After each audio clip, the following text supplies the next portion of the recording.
Okay. Grand Rising. Hello. I hope everybody got some good sleep. I said yesterday I was gonna try starting this show a little later, and I think I'm gonna stick with it. I think I'm gonna stick with the later start. Cause yeah, I don't know why waking up so early makes me feel a little manic after a while. Like consistently waking up that early.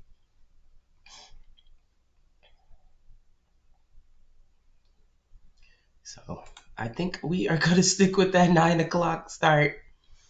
Sometimes I just naturally wake up at 9 anyway. Like if I let myself sleep in, I'll end up awake at 9 anyway. So I think that's more natural for my body. Speaking of the topic today, listening to your body, I wanted to talk about some somatic healing type of stuff because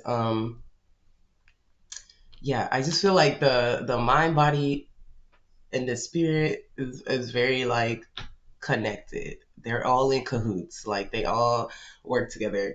So taking care of your body, taking care of your nervous system. I'm on a journey right now healing my nervous system. So I'm like in the thick of it really, because yeah, after I lived in New York for like 4 years. Yeah, and just those 4 years was enough for me to start my nervous system healing journey. It was enough for me. I was there for from January 2020 till 2024. So imagine the pandemic popping off everything. Let me close this door. Hold up.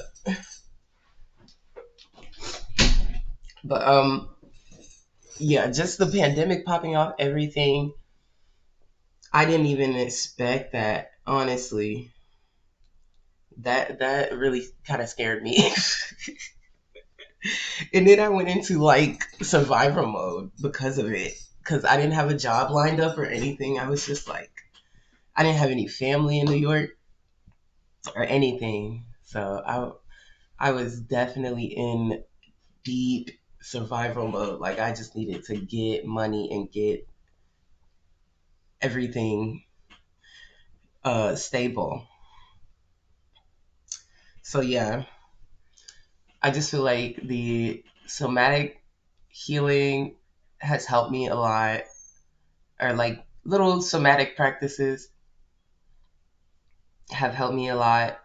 So I want to start talking about that type of stuff.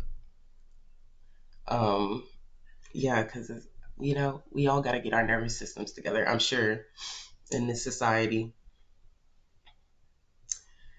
So yeah, I want to start talking about stuff like that. So today, the first video, I haven't seen it. Hopefully, he's talking about what I think he's talking about. But it's called "What Happens to Your Brain When You Hum for 60 Seconds." Humming is like super huge, um, physiologically, like for your body and also for your mind. Humming is super healing. Also, singing. Um, I'm just a noise type of person, so I'm just like humming. Humming, I do all the time. Singing, I will get back to doing all the time, but I don't sing as much anymore.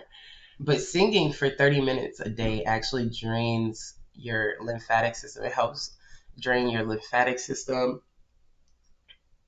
and your thyroid system, which is all connected to your nervous system. So, singing is very important as well. I feel like singing does the same thing.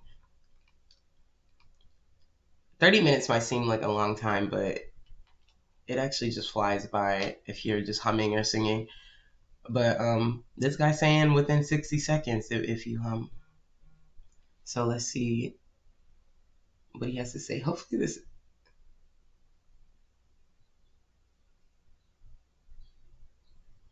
My OBS is acting a little funny this morning. I'm like, hopefully this didn't crash again.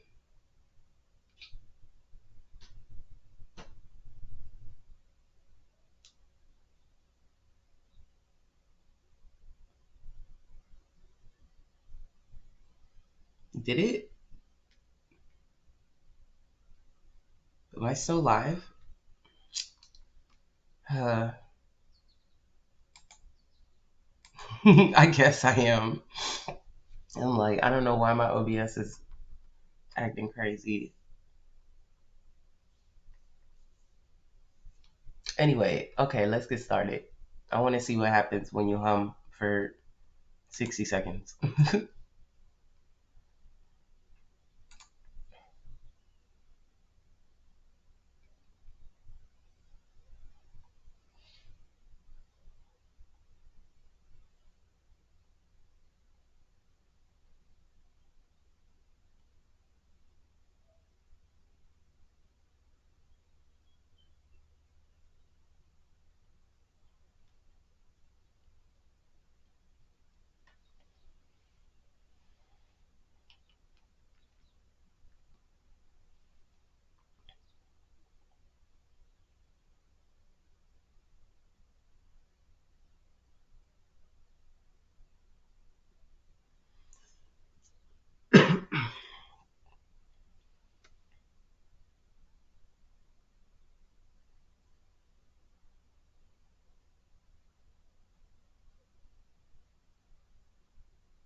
Is the volume on?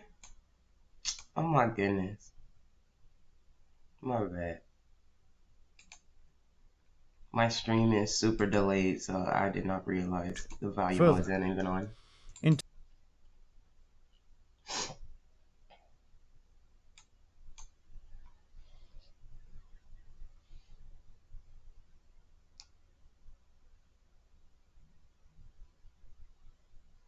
I don't know why this morning it's coming with so many technical difficulties and weird little things. Okay, let's start it over. right now, close your mouth, pick any note, and sustain it for 10 seconds. Feel where the vibration goes, not in your throat. Further, into the bones of your face, behind your cheeks, above your eyes, into the back of your skull. The vibration is not staying in your larynx. It is propagating through bone at 3,000 meters per second, 9 times faster than sound travels through air, and it is entering a set of cavities carved into your skull that most people do not know they have. Those cavities are resonating, and the gas they produce under resonance changes the diameter of the blood vessels in your lungs within seconds. You just felt it. Now, what was happening inside the bone? Your skull contains 4 pairs of air-filled chambers, the paranasal sinuses, hollowed into the bone of the face and forehead, maxillary sinuses behind the cheeks, the largest pair, the ones you feel vibrating most strongly when you hum, frontal sinuses behind the forehead, the vibration above your eyebrows, ethmoid sinuses between the eyes, small, numerous, delicate, sphenoid sinuses deep in the skull behind the ethmoids, the deepest chambers, the ones you feel as a resonance in the center of your head rather than on the surface. Each pair is a separate air-filled cavity lined with ciliated mucous membrane, connected to the nasal passage through a narrow opening called the ostium. They are not vestigial. They are not drainage passages waiting to get infected. They are resonance chambers, bony cavities with specific volumes, specific geometries, and specific resonant frequencies determined by the physics of the air column they contain and the dimensions of the ostium that connects them to the airway. Vibration you felt behind your cheeks when you hummed. That was your maxillary sinuses resonating. The vibration above your eyebrows was your frontal sinuses. The sense of the sound being inside your head rather than in your throat was bone conduction, carrying the vibration through the cranial vault at 3,000 to 4,000 meters per second. 9 to 12 times faster than sound through air, and delivering it to every bony cavity simultaneously. When an external vibration matches or approaches the resonant frequency of a cavity, the air inside oscillates at maximum amplitude. This is acoustic resonance. The physics that makes a wine glass sing when you run a wet finger around its rim, that makes a pipe organ produce sound from air flowing through tubes of specific length. Your sinuses are Helmholtz resonators, chambers with narrow necks that amplify specific frequencies. When you hum, the vocal cords produce a fundamental frequency between 100 and 400 hertz. That vibration propagates through the laryngeal cartilage, through the hyoid bone, through the mandible, through the temporal bone, and into the cranial vault. Skull becomes a vibrating shell. The sinuses inside it resonate. Oscillating air pressure inside the sinuses I like during how I didn't humming mute my is cough at measurably all. higher Like I didn't than even during get quiet muted. breathing, What? during speech, What's the point? or during any other vocal activity, because sustained humming maintains a continuous resonant What was the input point of that that? speech, with its constantly changing frequencies and What's going on with articulation this breaks, OBS cannot. this morning? Humming is the only vocal activity that holds a single frequency long enough for the sinus cavities to reach full resonance. Speech changes frequency with every syllable. Singing changes pitch with every note. Humming holds one frequency, and OBS the is trying to sinuses sabotage respond. me. Not all frequencies produce equal I don't resonance. appreciate it. The maxillary sinuses, the largest pair, resonate at approximately 200 to 350 hertz, depending on individual anatomy. The fundamental frequency of a male hum typically falls between 100 and 200 hertz. Female, between 200 and 400. Female humming frequencies naturally fall closer to maxillary sinus resonance, which may explain why some studies show greater nasal NO output in female subjects. For maximum resonance coupling, the optimal hum pitch is a comfortable mid-range note, not the lowest note you can produce, which may fall below sinus resonance, and not the highest, which may exceed it. Note most people naturally produce when humming, without thinking about pitch, tends to fall in the range of maxillary sinus resonance. Whether this is coincidence, anatomical correlation, or unconscious selection by the body for maximum resonance coupling has not been formally studied. You do not need to find the right note. The note that feels most natural, that requires the least effort, that sustains with the least strain, that note is likely close to the frequency your sinuses are tuned to. Maniscalco and colleagues published in the European Respiratory Journal that the frequency and amplitude of humming correlated with nasal nitric oxide output. Louder humming and frequencies closer to sinus resonance produced higher levels. The physics favors a relaxed, sustained, mid-range hum, the kind you produce absent-mindedly while cooking, while walking, while sitting in a quiet room. The kind that feels natural rather than performed. The absence of effort is not laziness, it is resonance. The body finding the frequency that couples most efficiently with the bony chambers in its own skull.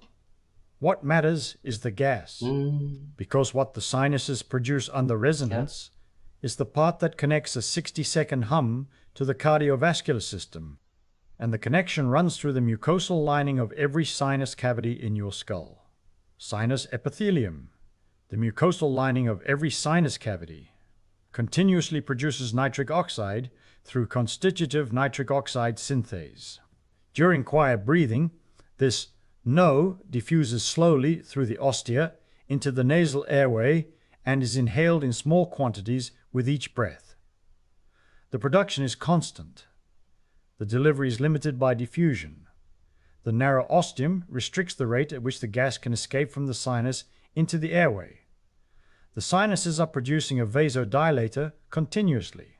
Most of it sits in the cavity, accumulating slowly, because the ostium is too narrow for efficient passive diffusion.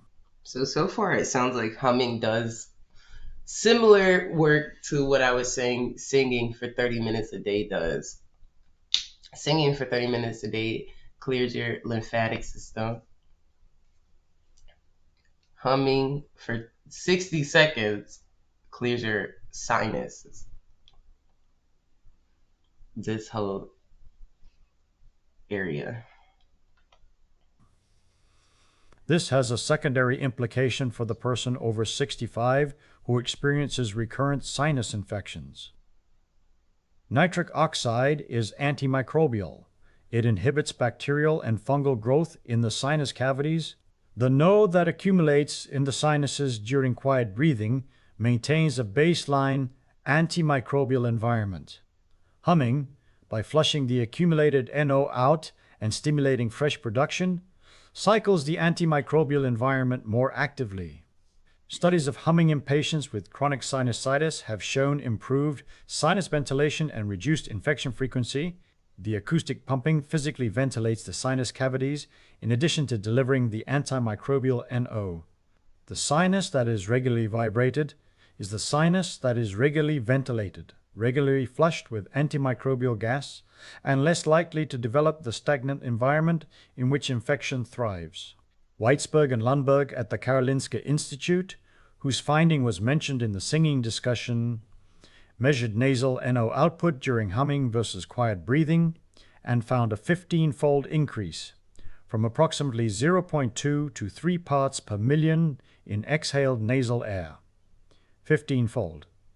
Not a percentage increase, not a doubling, a multiplication by 15, a magnitude increase that would be considered extraordinary for any single intervention. And the mechanism is purely acoustic. Oscillating air pressure during humming dramatically increases the gas exchange rate between the sinus cavity and the nasal airway. Each pressure oscillation flushes no enriched air out of the sinus through the ostium and draws fresh air in. The NO that would accumulate slowly during quiet breathing, diffusing through a narrow opening at the pace physics allows. Hey, sorry, I just had to pause to read this. They're giving a lot of like scientific formulas and stuff that's kind of distracting me from that text. But basically, because I'm not breaking out all these scientific formulas, but basically, breathing already does so much on its own. The intake of NO2. But breathing already does so much on its own, but adding the humming, the vibration, makes humming way more effective. Vibration converts slow passive diffusion into driven connective pumping. So when you're just breathing, it's passive diffusion. Slow diffusion rate limited by nasal passage.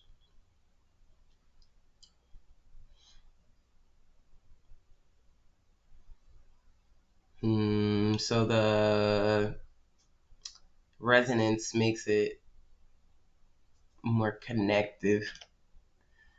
Okay. Is pumped out with each vibration cycle and replaced by fresh air that stimulates further production. The sinus is the production chamber. Humming is the pump. The ostium is the valve. The vibration frequency determines the pumping rate. 15-fold is not a pharmacological dose, it is a mechanical amplification. The sinus producing NO at its normal rate, the humming pumping it out 15 times faster than quiet breathing delivers it. Think about what happens to that gas once it enters the nasal airway. You inhale it. With your next breath after humming, the NO-enriched air that the humming pumped out of the sinuses travels down the trachea and into the lungs. At the alveolar membrane, the thin barrier where gas exchange occurs between air and blood, the NO crosses into the pulmonary capillary blood.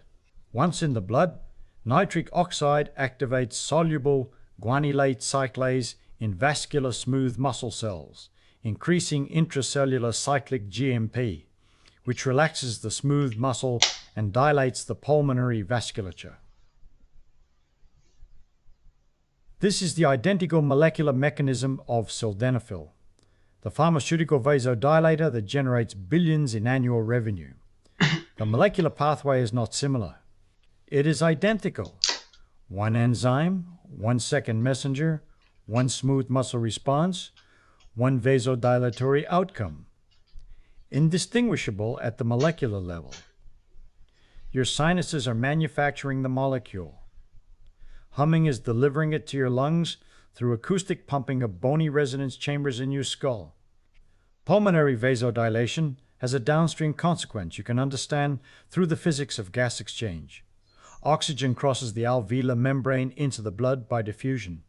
The rate of diffusion depends on the surface area of the membrane in contact with blood, the thickness of the membrane, and the partial pressure gradient driving the oxygen across. When pulmonary capillaries dilate, more capillary surface area comes into contact with the alveolar membrane. More surface area means more diffusion area. More diffusion area means more oxygen transfer per breath. Each hum cycle that pumps NO from the sinuses into the lungs produces a brief period of enhanced pulmonary vasodilation and improved oxygen transfer efficiency. The effect is mild. This is not supplemental oxygen, not a bronchodilator, not a pharmaceutical intervention. It is a modest increase in the efficiency of a gas exchange system that was already working. But it is measurable, and it occurs with every hum. If you have ever noticed that a period of humming, absent-mindedly, while cooking, while walking, while sitting quietly, left you feeling slightly clearer, slightly more alert, slightly more present, that is not placebo and it is not imagination. It is enhanced oxygen transfer. Your lungs just operated at marginally higher efficiency because your sinuses delivered a vasodilator that the humming pumped out of bony cavities in your skull. The clarity you attributed to the meditative quality of humming was partly vascular. More oxygen reaching the brain because the pulmonary capillaries were dilated by a gas your own body manufactured.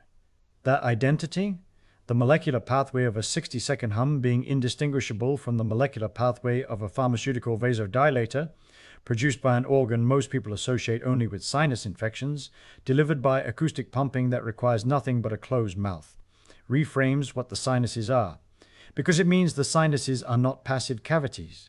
They are production chambers for a cardiovascular molecule, equipped with a delivery system that a hum activates, and the gas is only the first mechanism.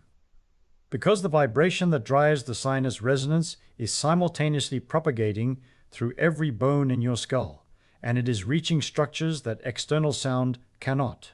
When you hum, the vocal cords vibrate the laryngeal cartilage, which transmits vibration through the hyoid bone, through the mandible, through the temporal bone, and into the entire cranial vault. This is bone conduction. Mechanical vibration propagating through solid structures at 3,000 to 4,000 meters per second, far faster than through air. Your skull becomes a vibrating shell, and every structure inside it receives the vibration through the bone.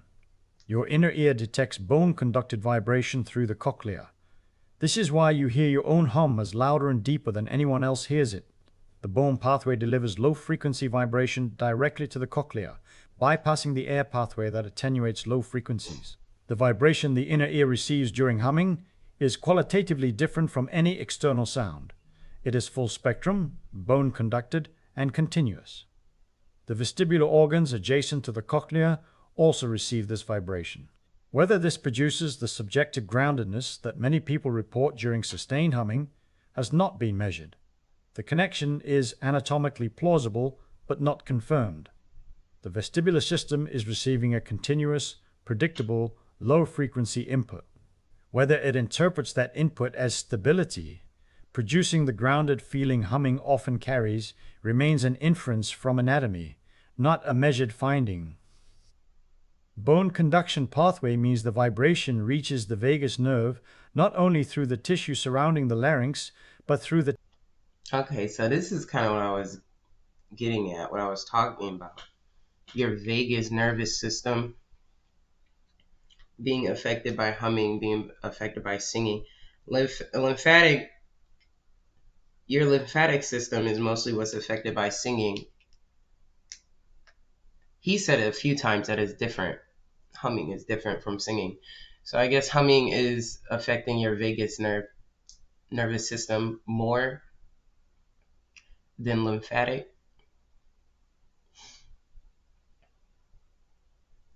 Vibration during hertz because of the vibration. Two atomically different routes of vibration delivery, same to the same nerve.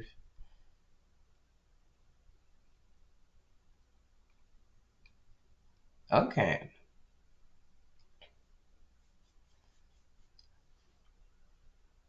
The temporal bone adjacent to the nerve's intracranial course.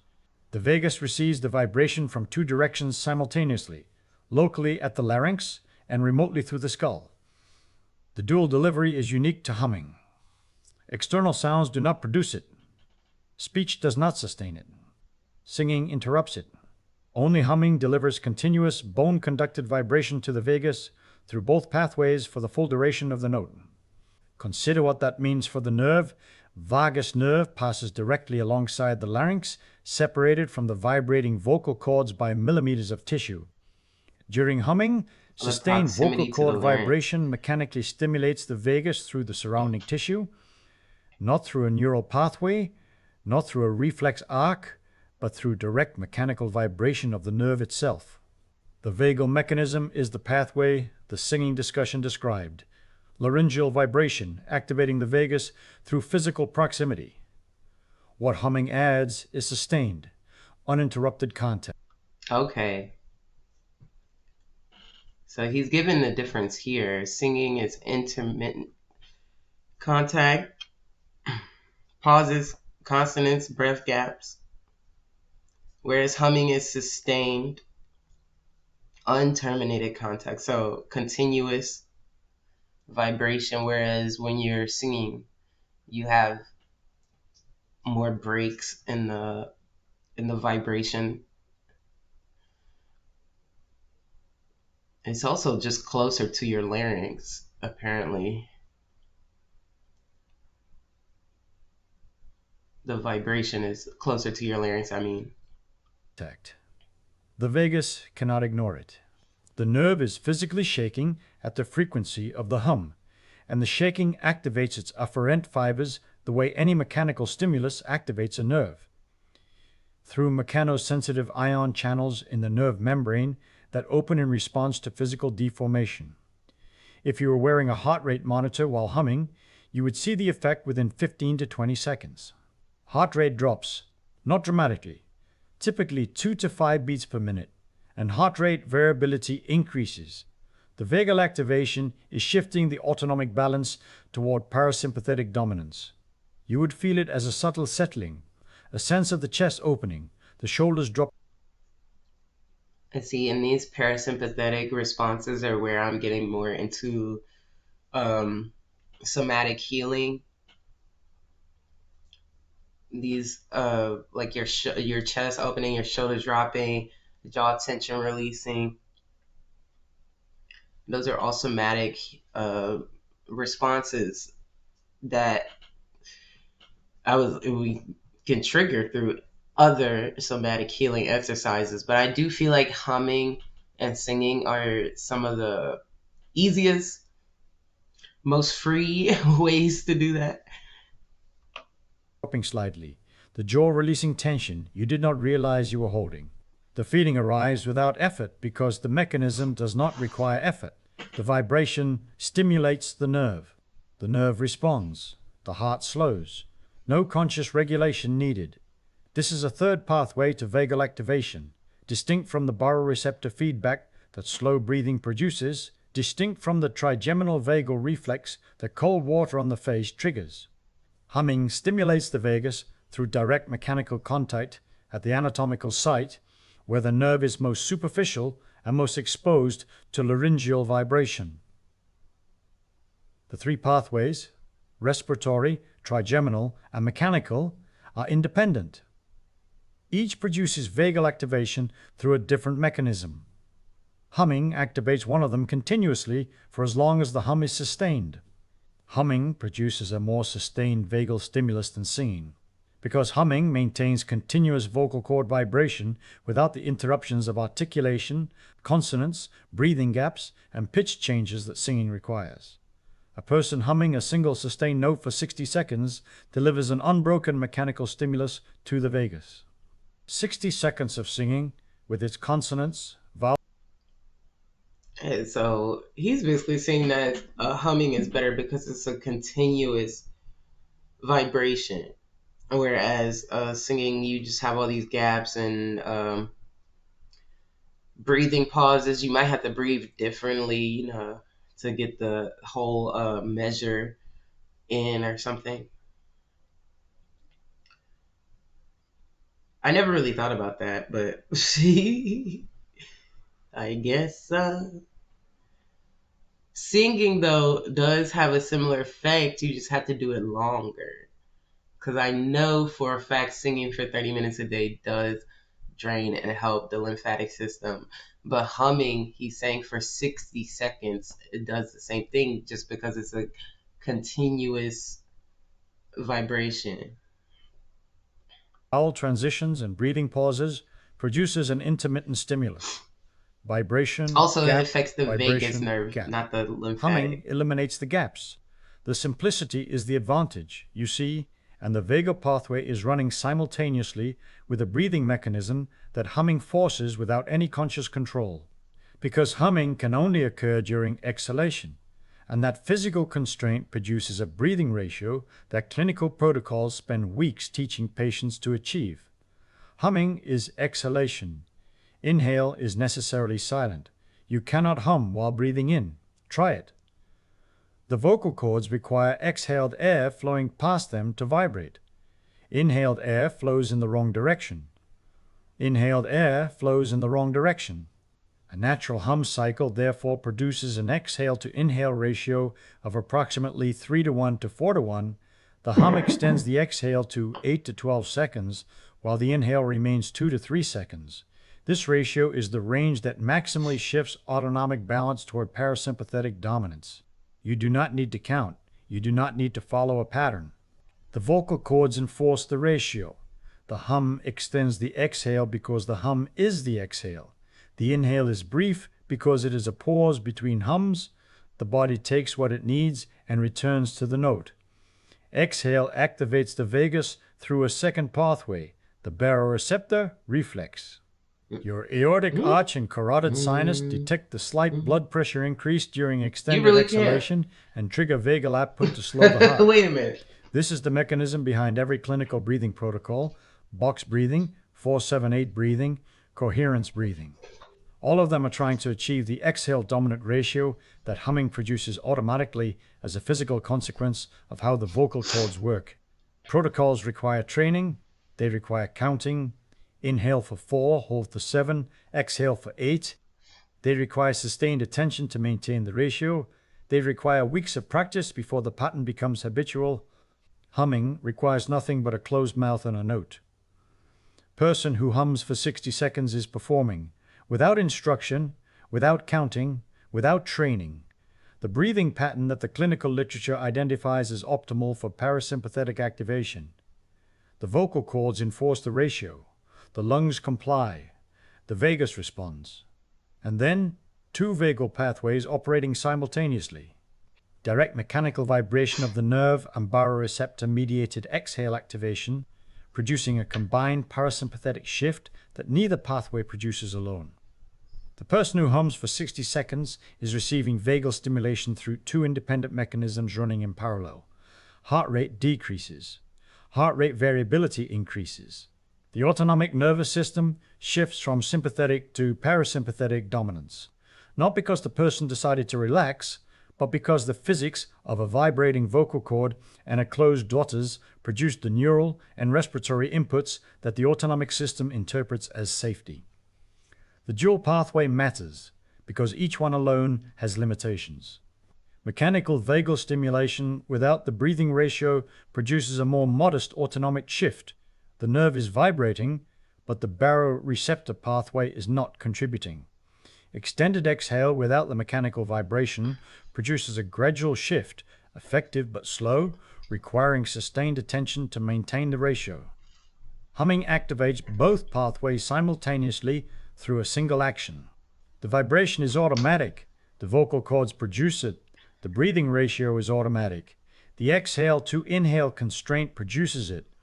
Neither requires conscious maintenance. The person hums. Both pathways fire.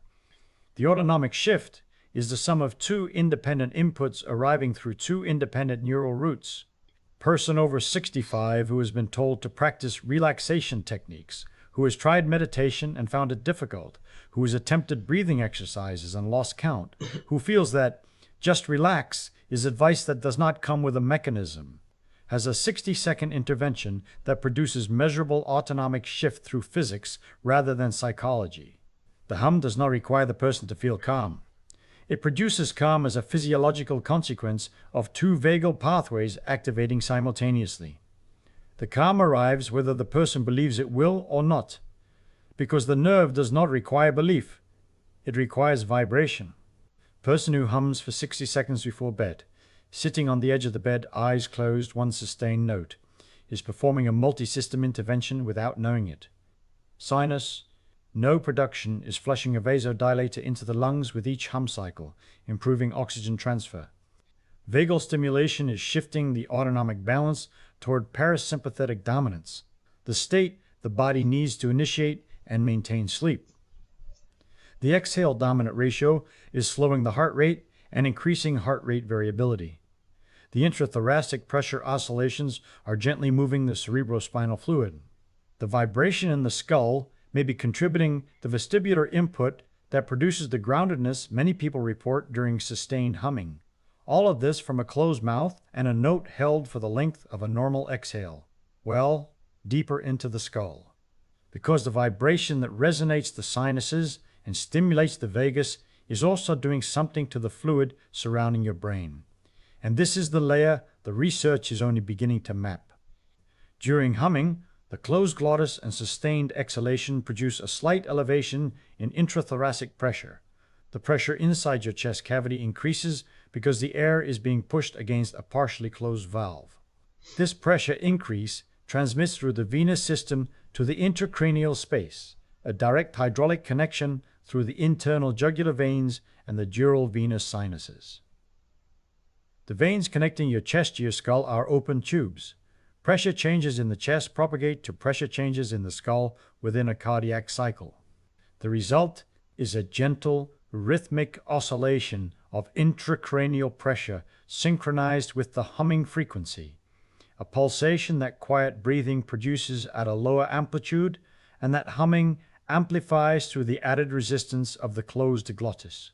Cerebrospinal fluid, the fluid that surrounds and cushions the brain, that fills the ventricles, that circulates through the subarachnoid space, oscillates in response to these pressure changes. The fluid is not static.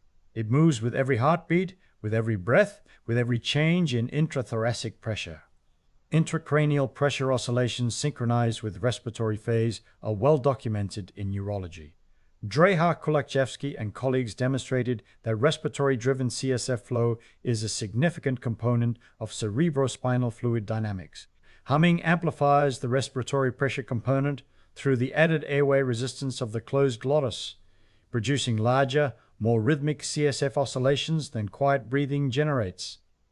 The lymphatic system, the brain's waste clearance pathway, depends on CSF movement through the perivascular spaces of the brain. The system was described in detail in the sleep position discussion. CSF flowing along perivascular channels, collecting metabolic waste including Wait a minute, I need to go back to that chart. The lymphatic.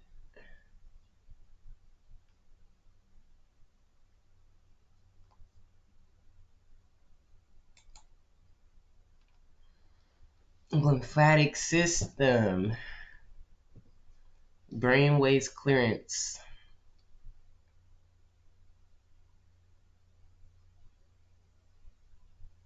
CSF enters perivascular space. Metabolic waste drains via perivenous pathways. Exits to lymphatics. Okay.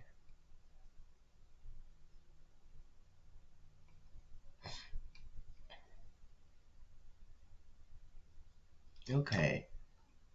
So all of this is still lymphatic drainage in a way. So humming might like, is humming better than singing for 30 minutes a day? He teaching me something, I think.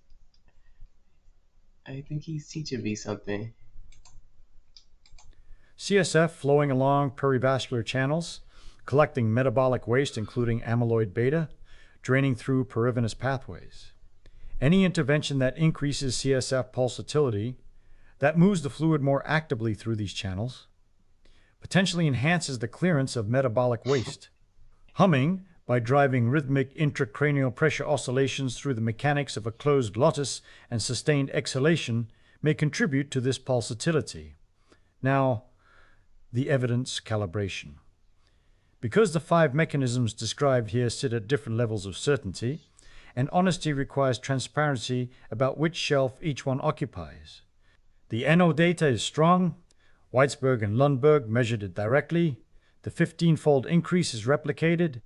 The mechanism is understood at the molecular level. The vagal data is established.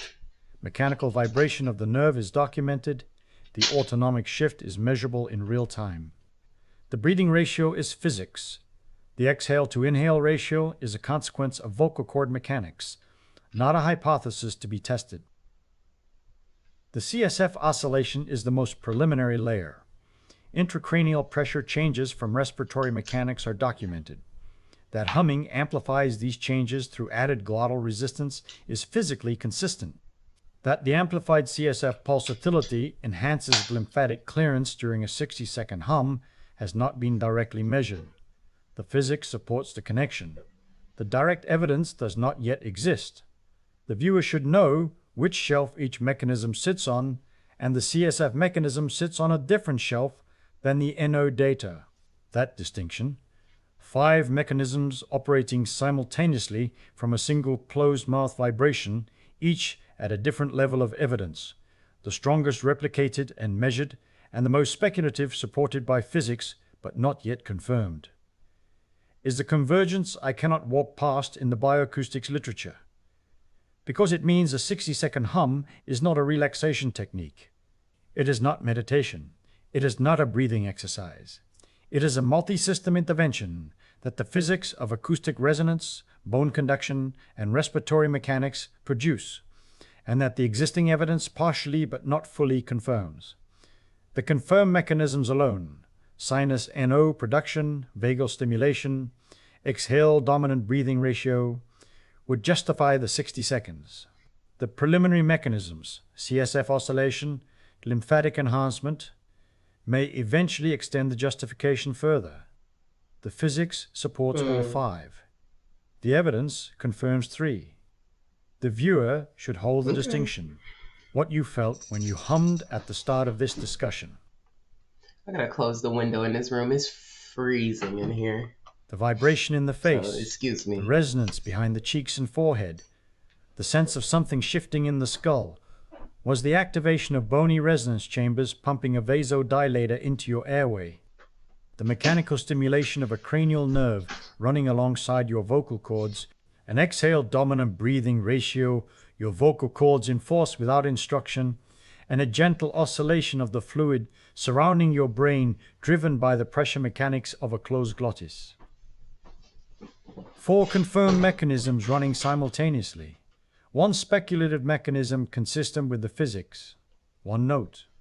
Pharmaceutical industry spent billions developing inhaled nitric oxide delivery systems for pulmonary vasodilation. Systems that require compressed gas cylinders, precision flow regulators, specialized delivery masks, continuous monitoring equipment, and hospital settings with trained respiratory therapists. Your skull already contains the delivery system, 4 pairs of production chambers connected to the airway through narrow ostia, producing the molecule continuously, waiting for the acoustic pump that flushes it into the lungs. The pump is a hum. The delivery system is the sinus architecture you were born with. The molecule is the one the hospital charges thousands of dollars per treatment to deliver through industrial equipment. 60 seconds of humming delivers it at your kitchen table, not at pharmaceutical concentrations. The dose from humming is mild, the vasodilatory effect is modest, and nobody is suggesting that humming replaces medical nitric oxide therapy for the critical conditions that require it. The pharmaceutical application exists for a reason. neonatal pulmonary hypertension, acute respiratory distress, conditions where the dose must be precise and the delivery must be continuous. Humming is not that. Humming is the low-dose, self-administered, daily accessible version of a molecular pathway that the body already possesses. The mechanism is identical. The dose is different. The accessibility is incomparable. The pharmaceutical version requires a hospital. The biological version requires closing your mouth. 4 pairs of air-filled chambers carved into the bone of your face. A gas produced inside them that relaxes the blood vessels of your lungs with every hum cycle. A nerve that vibrates when the vocal cords vibrate and cannot stop responding to the mechanical input it receives. A breathing ratio that clinical protocols spend weeks training and that a closed mouth produces on the first try. And a fluid surrounding your brain that oscillates when the skull vibrates, gently, rhythmically, at the frequency of the note you chose. You felt all of this at the start of this discussion. In the 10 seconds you hummed before the explanation began, the vibration in the face was sinus resonance. The sense of calm arriving was dual vagal activation. The extended exhale was autonomic rebalancing. The groundedness may have been vestibular input from bone conduction. The mechanisms were running before you knew their names. They will run again tonight if you hum before sleep. Close your mouth. Pick a note. 60 seconds. The skull does the rest. Yeah. Hey there, beautiful one. Wait. Okay. He actually went into it. I like that video. I don't like the way he ended. It didn't even give me a chance to like the video or nothing, but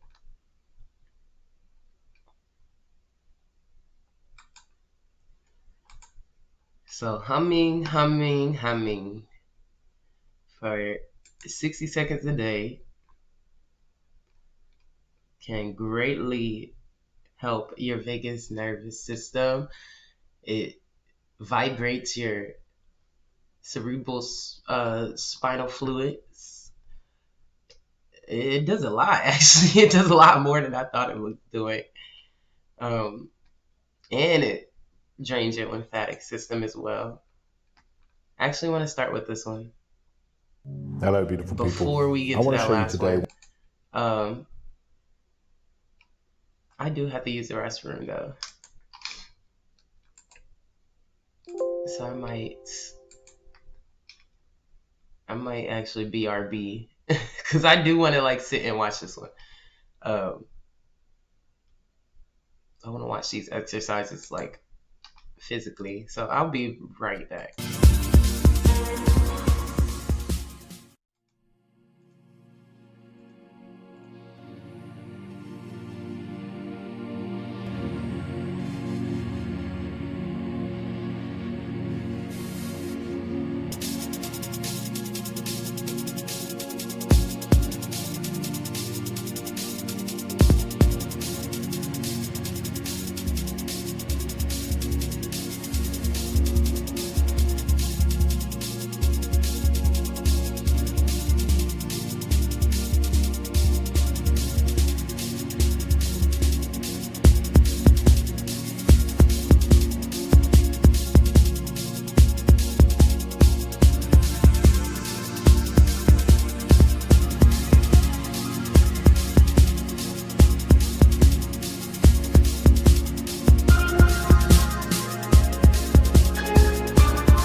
Oops, okay. I'm back. Okay, let's get into this exercise. One of the most powerful and simple somatic exercises we can use to unlock tension, reset our vagus nerve, and calm and ground our body. Now, this is just super simple. We learn this in somatic experiencing, and it's called the half salamander.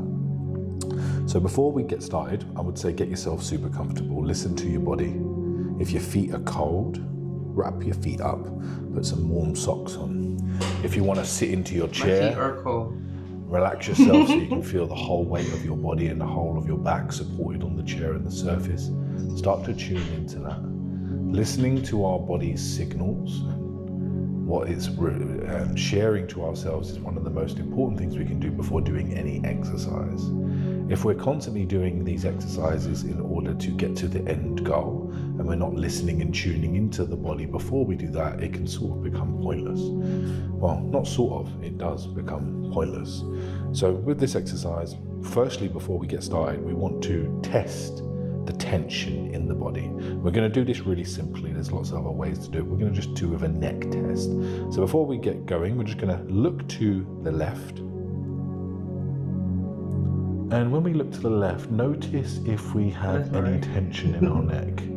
Are we noticing anything on the back of the neck? I'm noticing a slight bit of tightness on the right side, on the mastoid of my neck as well. Breathe with this area for a moment and just notice your neck tension. Then come back to the center. Then tilt your head and turn your head to the right. And notice which side is a bit tighter. Where are you noticing this tension? This is your test point. So try it a couple more times. Notice to the left, the right. Which side is holding a bit more tension when you look there? So this is your set point. This is your baseline. You're noticing where your tension is. So you're noticing that only when you're turning your neck to the side. Our body has so much built up tension in it. Hi, in the fascia, Rising. in the muscles, Thanks in the for the tissue. word. The body is always performing to what your biology is a printout of your emotional landscape. So whatever is going on in your emotions, your biology and your physical body will start to print that out in the real world. So if we're holding lots of energy in our shoulders and our traps, we're in a protective mode. People with big traps here, very in their masculine energy, they're protecting their neck, right? Jaw and jaw clamping is lots of anger repression a lot of the time. Lots of heaviness and heavy muscle in the upper half of the body comes from certain dynamics that were brought up in childhood of needing to protect oneself and where energy and anger repression is. If you're female, you have more anger repression in the lower half of the body. If you're more wider and more curvy and got more body fat in these areas, there could be more anger in that area. So the body is always sending us a printout of what's going on. Why did he just read me like that? I was telling y'all in previous videos how I'd be working on my anger. I'm a very curvy girl. I got hips and thighs for days. Ben had it since I was a little girl, to be honest. But I was also a very angsty kid, a very angsty teenager. But I was always repressing it, trying to be a good kid or whatever. That he didn't have to read me like that. I don't appreciate that.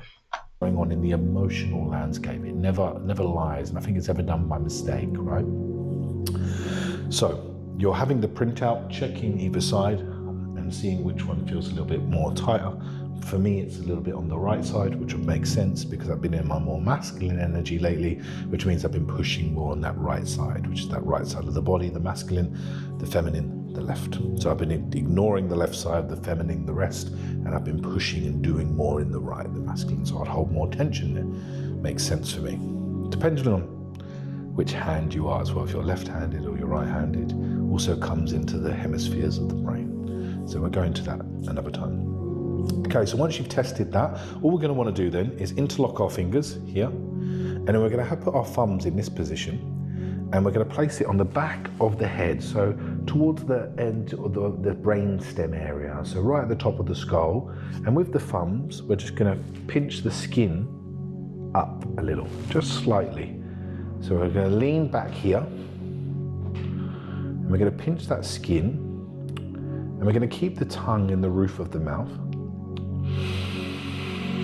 Take a few breaths here, and really sort of lean yourself back into those hands. So I like to do this more laying down after yoga, on a comfy mat, all nice and cozy, or you can do this first thing in the morning, or you can do it before your bed if you're all like tight and wired and your nervous system needs a little bit of a grounding energy. This is beautiful to do that. So I'm just doing this in a chair just to show you, but you can also do it if you're in your office chair at home and you need a little reset before your next client or your next appointment. So what we're going to do, leaning back, head fully rested into the hands, slight pulling of the skin on the back of the neck with the thumbs. And we're going to open the eyes, and we're going to look all the way with both eyes to the left by keeping the head straight.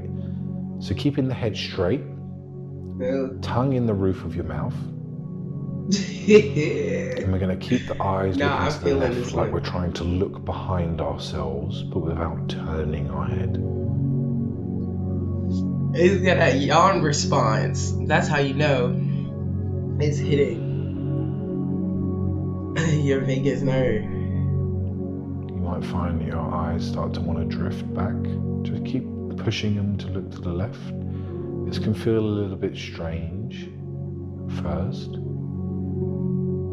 And you might start to feel a shift in your body. You might find like want to take a deeper breath, like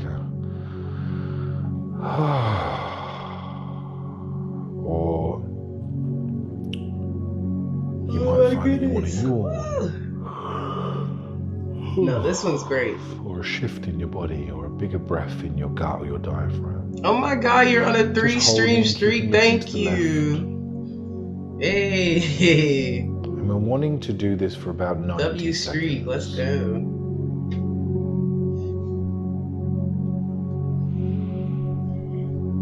Oh my gosh, this exercise is hitting. Left, keeping the head straight, tongue in the roof of your mouth, leaning the head back into the palms. Okay, we're going to say that's around 90 seconds or a little bit more. Now, before you do anything else, we're going to bring the eyes center. It's completely normal to feel like a little bit of dizziness or a shift or a change there when you look to the center, as the body recalibrates and the nervous system is shifting. And then we're going to move all our eyes to the right. Tongue in the roof of the mouth, look to the right.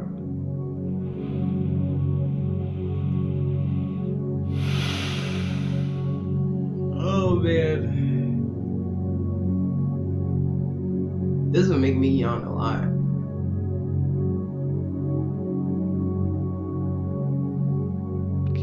The eyes as far to the right as you can, like you're looking in the corners of both eyes to the right. Our eyes hold so much trauma, as well as our bodies and the physical body. The eyes also are a part of us to be able to unlock certain hemispheres of the brain. This is well known in the fields of EMDR therapy, where we use bilateral movement and eye movement patterns to help to unlock limbic stress and survival stress in the brainstem. Our eyes have witnessed things and they become locked in patterns. You can tell a lot about someone by how their eyes move, if their eyes move quickly, if their eyes move slowly.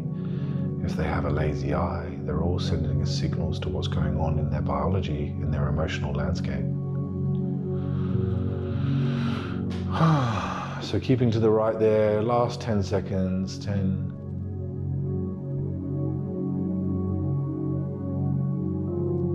Okay, and then come back to the center with your eyes.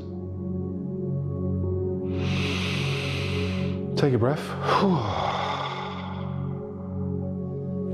And then what I want you to do slowly come up. And I was want nice. you to just retest your neck again. That was nice.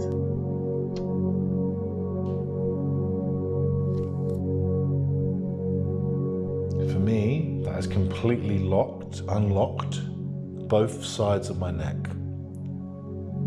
My left and my right is now completely open. Okay, so let me know in the comments if that's unlocked anything for you. I like that. But in trauma, the orientating response often gets frozen or incomplete, and our eyes and our neck and our brainstem all gets locked up, all super tight. So this movement or this pattern gently stimulates the vestibular system and our cranial nerves, and involves the orientation and regulation of our body. So as we're looking to the left and we're holding our body at the brainstem, we're using both the left and the right brain activity. And this helps to unlock and stimulate our vagus nerve. And when we're reintegrating both left and right hemispheres of the brain, this helps when you've been disassociated, or you've been in shutdown, or you've been highly anxious or hypervigilant or activated. This helps to bring down our nervous systems into a sense of safety. Okay? So when the tension in the neck, both sides, is, you can feel that tension in the neck, this helps, the vagus nerve is being stimulated to go, we're safe here. And then all of that unwinds and unlocks. Okay, so it's a bit of a vagal release there for us. So this is great to do when you've had a big emotional day, or you've had an emotional flashback, or something has triggered you, when you're feeling floaty, or you're feeling quite spaced out, or disorientated, or you just had a really overwhelming day, okay? This helps us to come back into the body. Let me know how you're feeling in the comments. Let me know what came up for you, and hope you enjoyed. Big love. Okay. Big love for real. That was nice. There is a variation of that I used to do, but it wasn't exactly like that. I like the way that he did it though. That's a good exercise. I like that one. Okay. This next lady, she's gonna be talking about some Hey there, beautiful shaking. one. My name is So we're kind of going through the methods, okay? We talk about humming and singing. Humming for just 60 seconds activates your vagus nervous system, shakes up your cerebral spinal fluids. And then we talked about the looking left to right exercise, looking to the corner of your eyes. And that stimulates your vagus nervous system, lets your body know that you're here, you're present, brings you back to yourself. And now we're going to be talking about shaking. Y'all know that saying, trauma lies in or trauma is stored in the hips, so you got to torque it out. I feel like that's like the same type of mentality that she's going to be getting into, this lady. Miss Faith Hunter, and I am bringing you the somatic shaking practice. Now, shaking is a beautiful, powerful, and healing way to not only release tension and stress, but if you're holding on to any anger, frustration, or even just feeling that need to reset, shaking is perfect. Now, if you notice, in our animal kingdom, animals are always shaking their body. So why shouldn't we? The other thing I want to share is that you can do this practice first thing in the morning when you wake up to actually find a little more energy, feel a little bit more invigorated and vibrating to help you start your day. And then the other way that you can use it is really anytime. Anytime you need to release any stress, any tension, if you just need to clear out the mental as well as physical cobwebs in your body. Let's get started. So we're going to begin standing, and I want you to bring your feet about hip bone distance apart. Relax the arms alongside your body and just kind of arrive first in this moment. Oh, should I get up? Should I shake? Should I shake with y'all? Hold on, I gotta change my top because I'm wearing like a little kind of a crop top with no bra, and I don't want No, nip slip. Hold up. I'll be right back.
Okay. Nip slip prevented Hello Kitty hoodie acquired. I said required. You have to be wearing a Hello Kitty hoodie to do this exercise. If you're not wearing a Hello Kitty hoodie, I'm so sorry, but you cannot participate. Let me move the chair over. Not me getting up to physically do this with y'all, but we gonna do it together. Okay. Let's get back to it. And as you arrive, I want you to just observe and notice any sensations that you may be feeling in the physical body, but also in your mind and your heart. Just check in with yourself and maybe even set a personal intention for this quick little shaking practice. What do you want to release? What do you want to let go? But also, what do you want to feel like in the end? Now take a deep breath in. Exhale, empty out. We're going to start just shifting the weight from right to left. So just shift your weight from your right foot to the left foot. Nice and easy. Maybe the hips are swinging. You feel a little swing in the upper body. And then when you're ready, shift your weight all the way over to one foot. Doesn't matter right or left. And just start to maybe tap the opposite foot on the floor. And then start to shake that foot. And notice as you're shaking that foot, you're starting to allow the shake to move up into the leg. So just let that leg move around. Let it go. Don't hold on. Just really release, yeah? And then when you're ready, shift over to the other foot again. Just kind of tap that foot on the floor. And then give it a little shake. Add it in the leg. And then now I just want you to shift back and forth from right leg to left leg, just shaking, letting it all go. Do any kicks if you want. Swing it to the side. Okay. And then just let those hips start to move a little bit. And then while the hips are moving, I want you to start to shake your hands. So hips and hands are just moving and shaking. And then at some point, feel it in your arms. And now all your limbs are going to start shaking. So always have to shift from right to left. It's getting kind of loosey-goosey. And even if you want to do a little it's getting bend and loosey-goosey. dip, let those shoulders shake. Okay. Really get into it. Don't hold back. Just see where you need it. I'm feeling it a little bit more, desiring it a little bit more in my shoulders. So if you want to shake those shoulders a little bit more, open the arms out wide. Feeling any tension in those legs. Hey. A few more little shakes. And then add some bounces. Bounce and shake at the same time.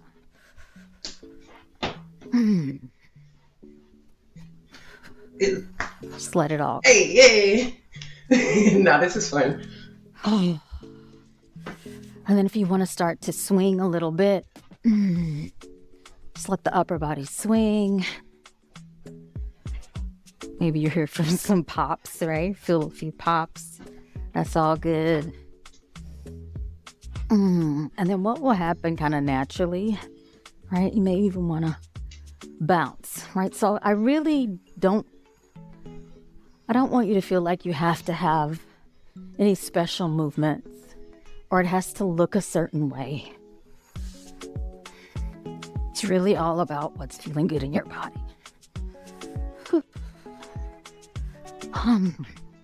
Feeling the need to move my hips, so let that butt jiggle. Just want you to let it out. We'll go for a few more seconds. And as you do this, know that you can even make some audible sounds. So, nice sighs, and let it all go.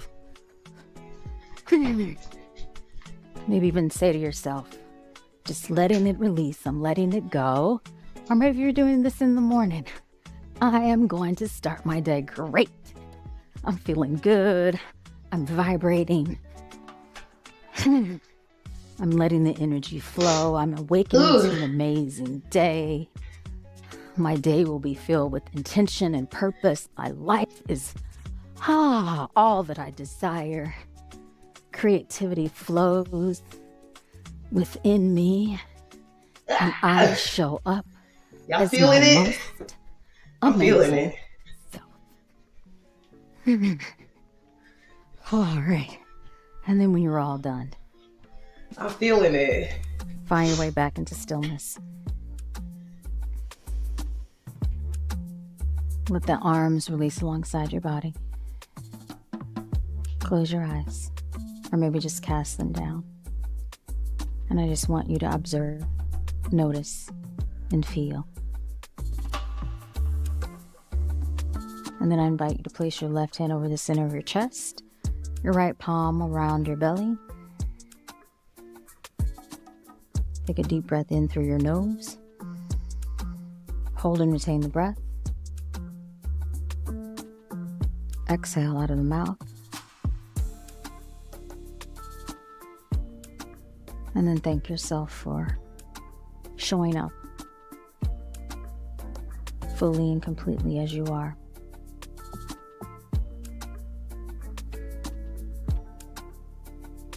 Begin to blink the eyes open and then move into your rest of your day, feeling full, complete, and whole, but mostly importantly, authentically you.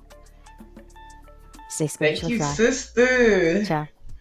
Sister of faith. Okay. Hello, beautiful people. I want to share. Period. I like that one. That honestly, that reminded me why I used to love West African dance class. Like, that was my jam. I felt like that did so much for my nervous system, and also just like the sense of community from Hey there, all the beautiful other one. dancers My name is and Faith stuff. Hunter. Let me make sure to give her a like. I gotta like a video if I truly enjoyed it. But yeah, it just reminded me of West African dance. I gotta shake my hips. I got to be in community with other dancers, and it's just a good time, you know. So make sure you're moving, make sure you're dancing. She ate that. I also have a shake plate or whatever. Let me see. I literally keep it right under my desk. One of these. It's like a shake plate or a vibration plate. I honestly brought it for lymphatic drainage. So when I started my like nervous system healing journey, this was one of my first purchases. I want to get one of those lymphatic draining roller sets or whatever, the wooden drainage set. But yeah, this, when I don't want to do what I just did with Faith, the full body shake is free. But this does the job for me. And this actually helps a lot when I'm coming from the gym to just relax my muscles and everything. So I highly recommend getting one of these if you can afford. Um, it was a little pricey. I think it was like 60 something, but if you can afford a vibration plate, I recommend a vibration plate, because you can just turn that on any time of the day and let it loose. It'll shake you, you know. So, man, she really ate that. I enjoyed her videos. I enjoyed her video a lot. But yeah, get into some dance, get into some movement, move your body, twerk it out, twerk it out. There is It also reminded me of that like natural response that animals have, where if they experience some type of trauma, like in their body, it like twitches, it shakes. Or like if you ever had like fresh meat cut, if you ever seen it cut, the muscles are like twerking, like they're like twitching and shaking still.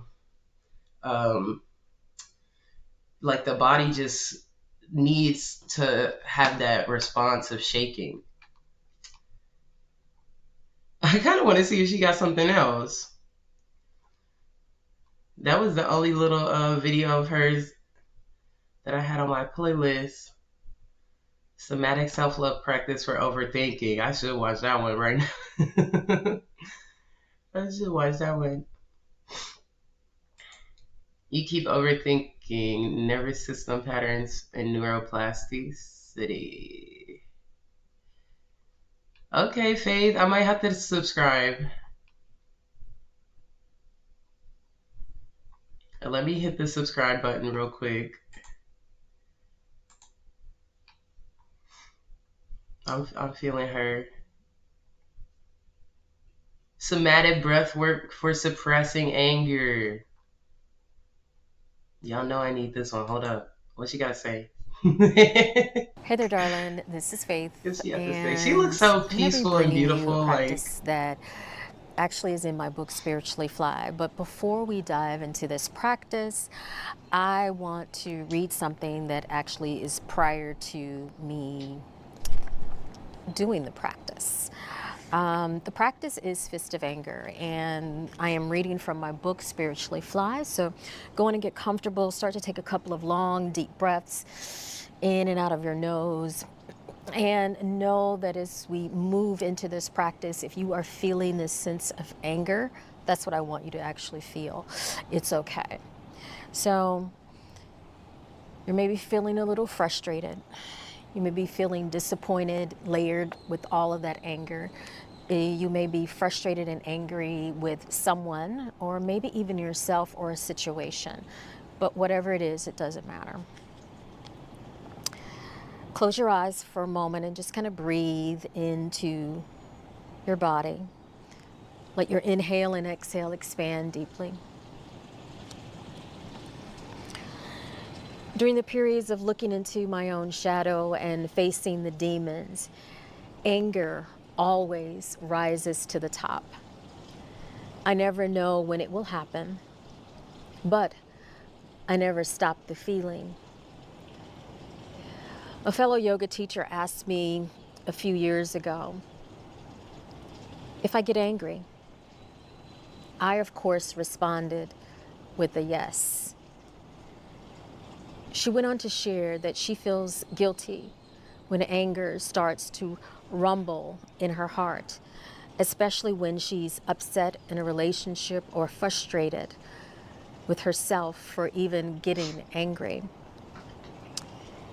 Then when she drops into a love or kindness meditation, it sometimes gets even worse.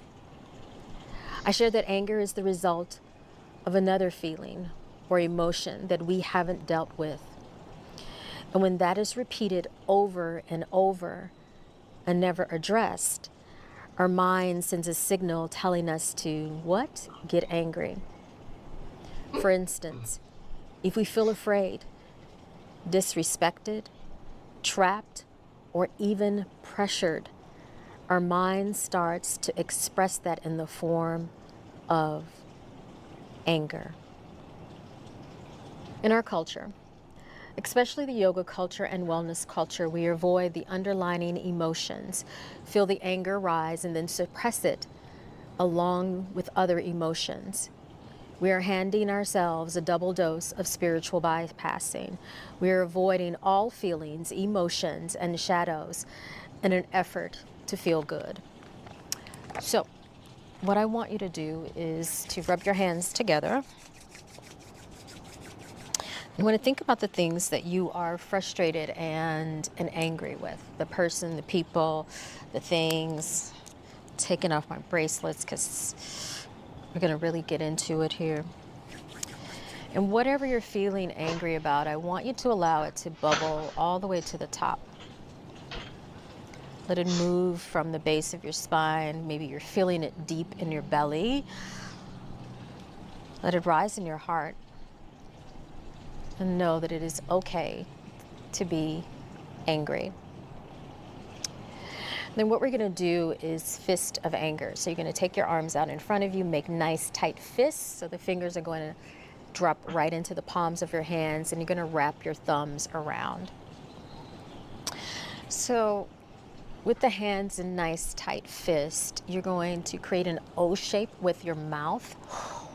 Nice big O shape, and you're going to inhale and exhale out of your O shape. Right? And as you take that O-shaped movement, the arms are going to swing over the crown of your head. And as you do that, just allow the anger to move through you. And allow it to release from your body. Let it rise and release. All right, here we go.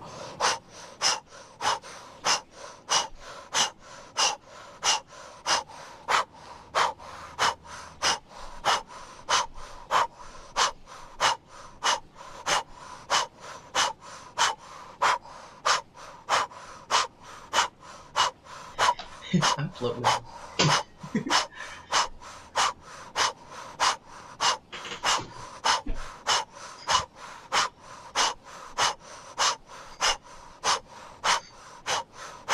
Keep going. Just feel the anger rise. Let it move through you. It is okay. Let it come forward. Ooh. You are working through it. Face it. Be angry. Get angry. No, I'm feeling this.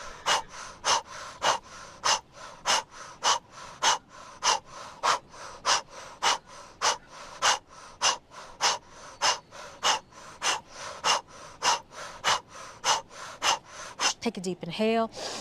Interlace your fingers. Press the palms over your head, up to the sky. Keep holding your breath.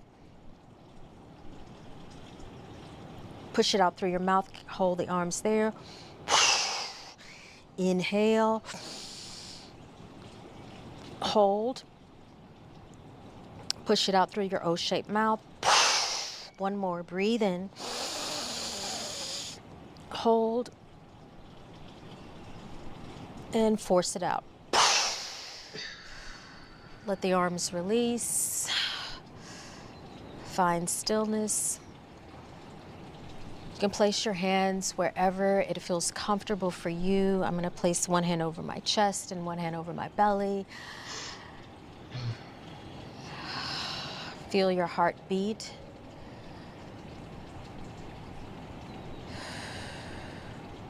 And know that you can remain here seated for as long as you desire.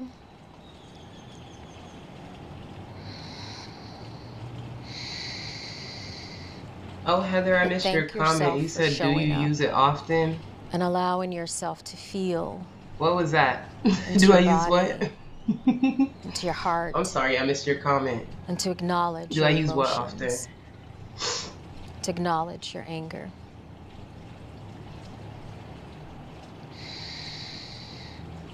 And know that it is okay to feel. It is okay to explore the varying realms of human emotion.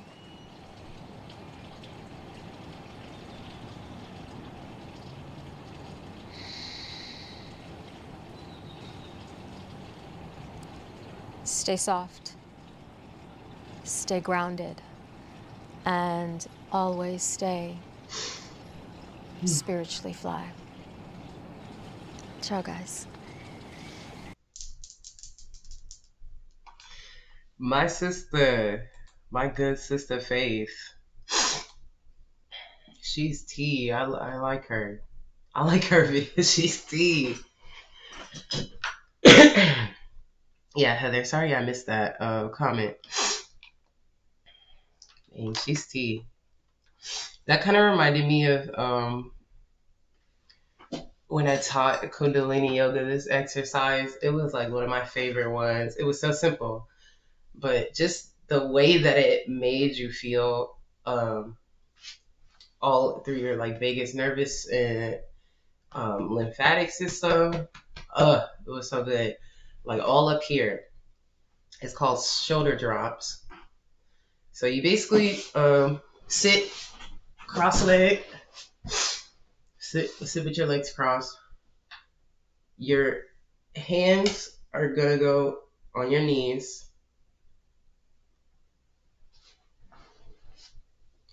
and then you bring your shoulders up as far up to your ears as you can, and just drop. Just drop them, and then repeat. And you're gonna kind of go in a rhythm.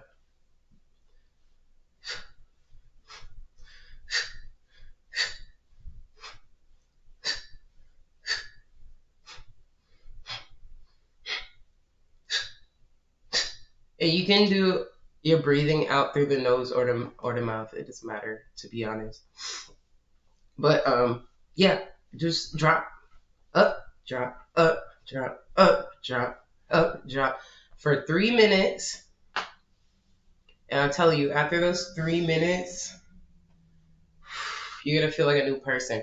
And this right here in the center is gonna feel like it's gonna release so much. Like I can feel it already because I'm kind of tense. I've been kind of tense in my chest because I was dealing with that respiratory stuff last week.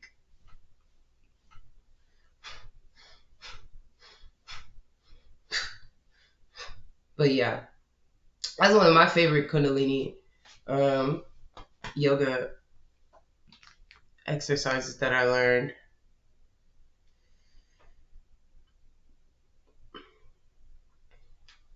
But yeah, dang, we're already at hour 30.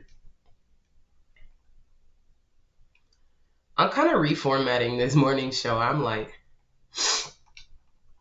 I want to add like a journaling portion to it where we just do some journaling and listen to music or something.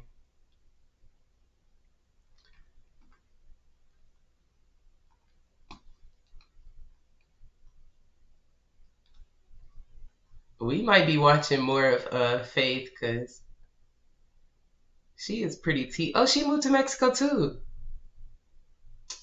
I knew she looked too at peace.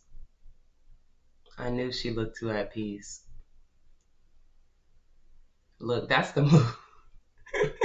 Mexico is the move. What? Mexico is the move, y'all. That's actually the move.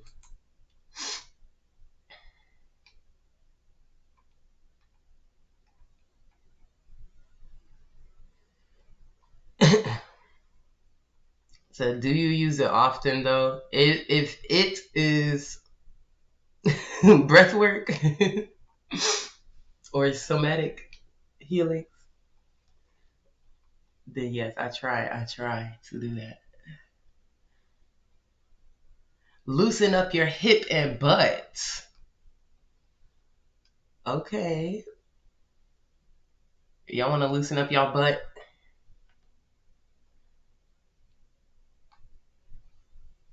I'm telling y'all, twerking is key. Twerking is the key.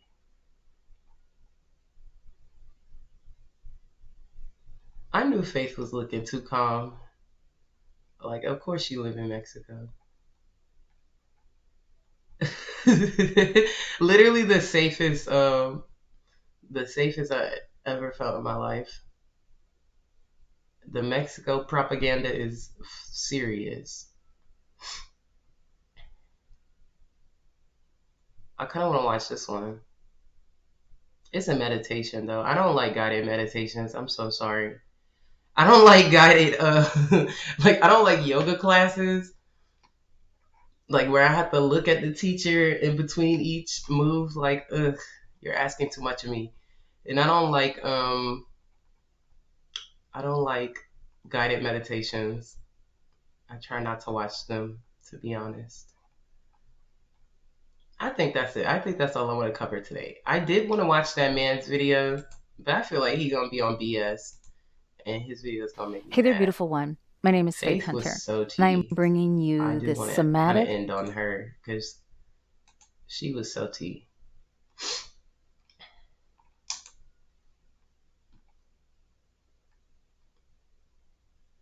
We'll watch a bit of this man's video. If he on BS, I'm gonna turn him off.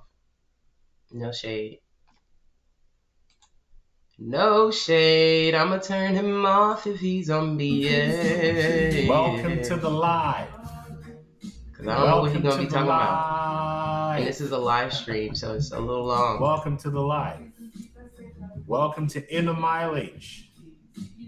Today we're talking about, for an empath, there is no enemy once you get into control of your nervous system. Once you regulate your nervous system, you realize there is no narcissistic enemy. So today what we're talking about is the recognition that there is no enemy. And there's no enemy once you overcome the enemy within.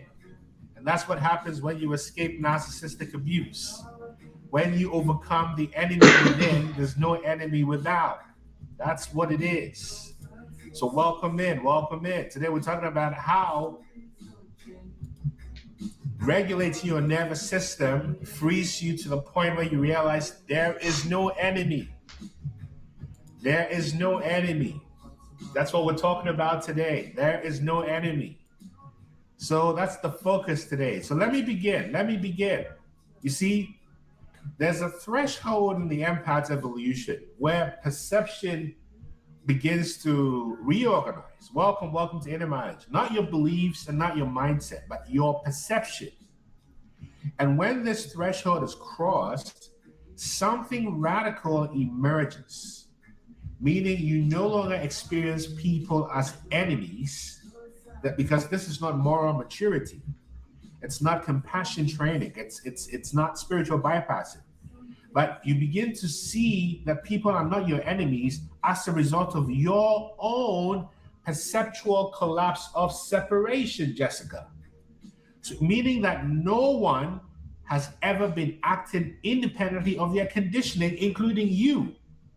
And once you see this, not intellectually, right?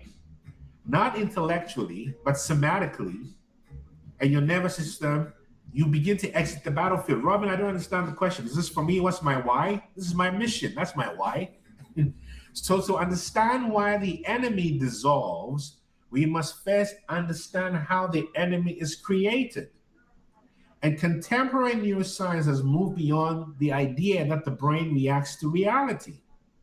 Instead, the dominant model of the brain is based on predictive processing, which argues that the brain is a simulation engine.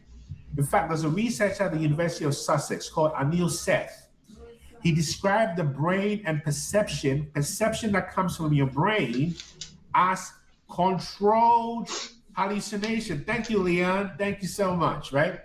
He described perception as controlled hallucination, which is a best guess constructed from prior experience. This is what you're trusting. Let me say it again. This researcher from the University of Sussex, Anil Seth, describes perception as controlled hallucination, meaning a best guess from prior constructed reality. Now we're going to why there's no enemies. This means that you, before awakening, are not seeing people as they are. You are seeing predictions shaped by memory, bias, and survival encoding. Who am I talking to? Your brain is shaped by memory, right? And predictive coding and your own biases. You're not seeing things as they are, right? You're not seeing things as they are. This is the point. You see? So another researcher called Lisa Feldman Barrett came up with this theory called the theory of constructed emotions. And this is what she found out. Emotions are not automatic reactions. Swampy Ground, Kimmy. Emotions are not automatic reactions. Emotions are constructed interpretations based on past experience and physiological states. You see how your brain plays with you? If you're looking for the real demon, the demon is the conditioned thoughts in your mind. Let me tell you again, this is the science. Lisa Feldman Barrett's theory of constructed emotions. She found that emotions are everything I'm talking about, Robin, is about me. Everything on YouTube, TikTok, Instagram is about me. So if you want to know about me, watch the videos. That's me. That's my story. Everything I'm talking about.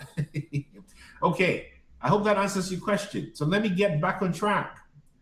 Emotions are not automatic reactions. Emotions are constructed interpretations based on past experiences and physiological states. So when you feel threat, when you feel betrayal, when you feel rejection, you are not simply reacting. You are predictively generating an emotional reality. The word here is predictively. Now, when you put trauma on top of this, your brain begins to overfit patterns. For example, this feels like before, therefore it's the same. This tone, this look, this silence, that's dangerous. You see, that's what it is. Smocking bucks, I don't understand. What's old head sea-bow? What's that? This is a sacred place with respect. So if it doesn't align for you with sacredness and respect, then you can just scroll on. But I don't understand your questions. That's something sacred? I might be missing it. Help me. Because my brain, as it says here, is a predictive machine. You see? But let me keep going. Sacred sides, respect vibes. If that doesn't work for you, that's okay. You see? So the nervous system does what it was designed to do. The nervous system creates an enemy to organize the chaos. Who am I talking to? You see, it creates an enemy to organize the chaos. And for those who don't like it when I say, who am I talking to? This is not for you. I just want to make sure I'm not talking to myself. Because although everything I'm talking about is about me, there is no me. There's only I, and I am you. So when I say, who am I talking to? I'm making sure we are aligned. So here is what most teachings fail. Most teachings focus on, and Robin, I don't think you're right for this YouTube Rodno boy, so you can get out. Blah, blah. We don't have time for this. Come on now. Well, go on. Let's keep the flow going. Here's what most teachings fail. They only focus on thoughts. You see? But awakening. Sorry, he's kind of cracking me up. He's very is not primarily cognitive. You see? That's what I'm talking about, Swampy Ground, the trauma layer. Exactly right. But you see, I'm talking to the hidden key to awakening now. You see, awakening is not in the thought, because awakening is not cognitive. Awakening is interoceptive, intuitive. And interoception is the brain's ability to see the internal state of the body. Mimi, this is recognized as central to the emotional experience. And the insular cortex in the brain, which integrates your heart rate, your breath, your gut sensation, and your internal sensation, that's what you call yourself, which means your sense of I exist is partially built from bodily sensations. So consider this. When the body is in chronic threat mode, your chest tightens, right? You have shallow breathing, and there's hypervigilance. And the self that emerges is defensive, separate, and scanning. Am I talking to you? But when interoception stabilizes, your breath deepens. I always say, don't do anything without making your breath your best friend. Your heart rate synchronizes and your muscular tension releases.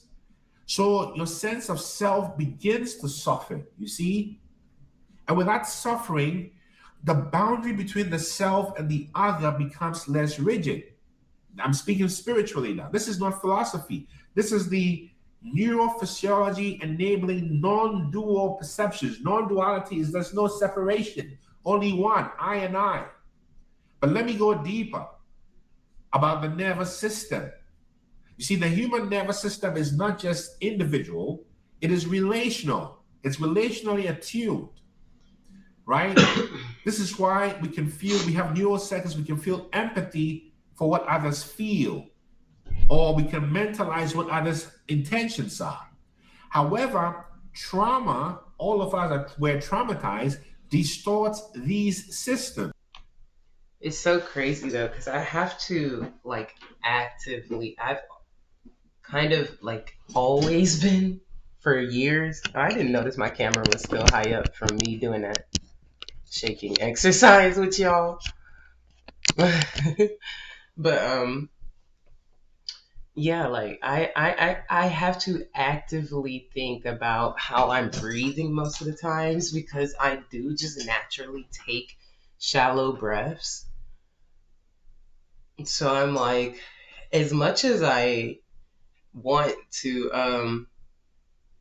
I don't know, as much as I have been working on my nervous system and I want my breathing to be more deep, I don't know why, but it's like I literally have to think about taking deep breaths. Naturally, I'm just in a shallow breathing type of state. Like, I don't know why. And I've done like years of breath work and meditation and whatnot. I just like, I don't know. I take shallow breaths naturally. So like, if you are a shallow breather naturally, just try to be mindful about your breathing patterns and how you're breathing. If you notice your breaths aren't that long, or just like at the top of your chest, you're not really like breathing in your diaphragm. I also think it comes from band, just like playing an instrument for so long. I only really use diaphragm breathing or deep breathing when I'm playing my instrument. So I don't know if it's because of that or what, but if you're like me, just make sure you're being mindful about your breathing and you're taking a moment throughout every day to take deep breaths. So instead of accurate attunement, you get hypermentalization, which is over interpreting threats. Mirror neurons, you got it. Or projection, which is assigning intent based on past wounds. So a neutral face becomes hostile, silence becomes rejection, distance becomes abandonment. And here's a critical insight. You are not responding to the narcissist or that person. You are responding to your nervous system's interpretation of them, how you were conditioned by the narcissist that raised you. So when you regulate yourself, your perception also recalibrates. And now the enemy looks confused, or the attacker looks wounded because you can see through, or the narcissist, you see the fragmentation. And when you have this new contextualization, you realize that hurt people, because the narcissist is a hurt person hurting people. Wow, Dawn Marie, I love it, right? This is how you start to approach non-duality. And non-duality is framed as this mystical Buddhist Hindu thing, Christian mystical Sufi thing, Kabbalah thing. But there's a more precise way to understand non-duality. Non-duality, Dawn Marie, is perceptual efficiency. What do I mean?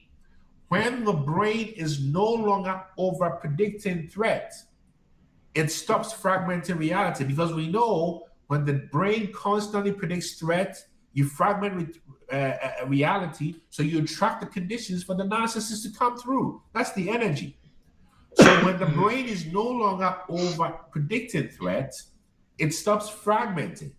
So instead of seeing yourself, you see others. There are no others. We are one, right? You begin to see through things and you perceive nuances and complexity. In fact, this means that you shift from a left hemisphere dominance to a right hemisphere and aligning the two. Because the left hemisphere of your brain is about separation and categorization, right? Whereas the right is about context and wholeness. You got it, Gray, like the color. And you hope, I'm glad. So this integration in you shows that Perceptual efficiency. I like that. I'm not gonna lie. I like reality that. is no longer split into opposing forces, like good and bad. I'm still Like stuck you on go to that. the Sistine Chapel and all the paintings are about angels and demons, but you start to see it as a frequency, a spectrum. So this is also what you get from ancient Egypt in Hermetic principles. And so the idea of an enemy becomes neurologically inefficient. It simply drops. Am I making sense? I just want to know I'm making sense. Who am I talking to? Let me pause for a minute. I want to make sure I'm landing with you. Who am I talking to? Type in the comments. I want to know I'm reaching you on this live.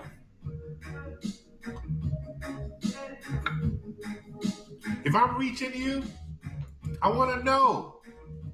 I want to know pathogenesis. Who knows FBN? I wanted to know. We model our environment. There's different chats. Who knows? There's one on Instagram and one on TikTok, so don't worry. Right? Bridget Bright, Pasha. This is the whole point. Am I making sense? Leon, thank you. Which, please? Hermes Trismegistus. I am Tehuti Thoughts. You understand? Kennedy. You see? Knock talks. This is the point. So let me continue. And by the way, that's Protege again in your corner. You got it, Annie Hope. How did you know? Aha. In your corner. You get me? He's such an Yeah. So let me continue. Your brain begins to self-synchronize. And this is where things like meditation reduce the overactivity in your amygdala and your default self-referencing mode, right? That is associated with your ego. So you become less preoccupied with what is happening to Nana, what's happening to Kimmy, what's happening to... I'm gonna get up and put the sweater away. I also might make myself some coffee because I feel like I need that today. So I'm gonna be listening, but I'm gonna be away for a second. Don't worry, I'll be back. Don't be scared. I'm gonna leave you with Ankh. Dawn Marie, and more preoccupied with direct perception. Many people have many ideas on The overactivity in your amygdala and your default self-referencing mode, right? Good morning, friends. In this video, I will guide you. Hey there, beautiful one. My name is Faith Hunter, and I am bringing you this somatic shaking practice. What's going on? What's going on? The sabotage is... Did y'all see where Foreign said Nick sells in the title of his video? What is this? What is this? Foreign did a Megan video? What is that? Nick sell is crazy. Foreign...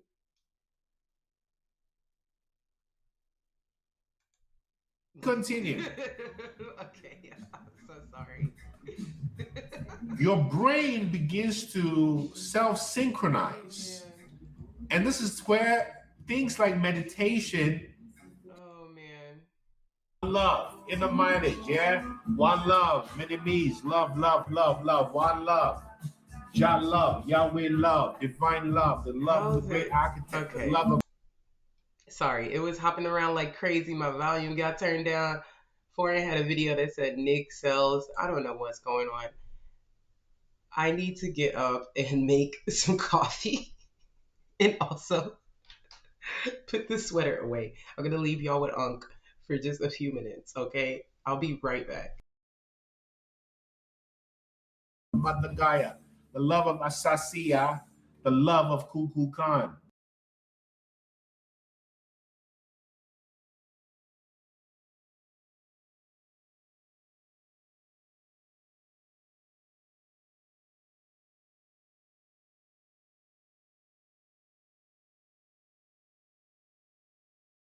And then in that awareness, there's freedom.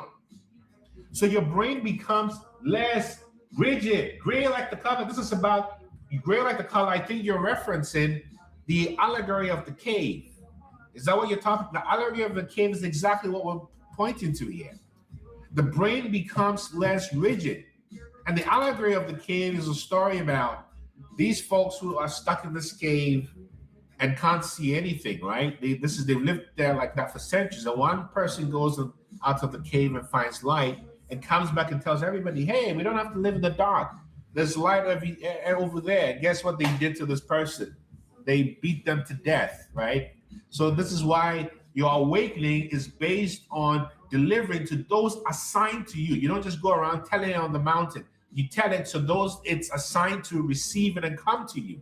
That's when you're truly on the mission. But let me go back here. Your brain is no longer rigid, right? And when your brain is no longer rigid, you're no longer locked into fixed narratives, no longer locked into emotional loops or identity constraints. You're not. You're free from that. And with that flexibility, right? Exactly, Swampy Ground. With that flexibility comes discernment without reactivity. Because discernment emerges as pattern recognition without emotional flooding. Some may call that being psychic. Being psychic is simply a math equation. 1, 2, stop, stop, stop. 1, 2, 3, stop. That's it. This is a high functioning prefrontal cortex operating in harmony with your limbic input. So you see clearly, you're not distorted by your masculinity or your femininity or your trauma. You're not consumed. You see, you can even see your suffering. You may even have something that on the surface will look bad. It would happen to you. You have the perspective of why the bad thing happened to you, and you get the goodness out of it.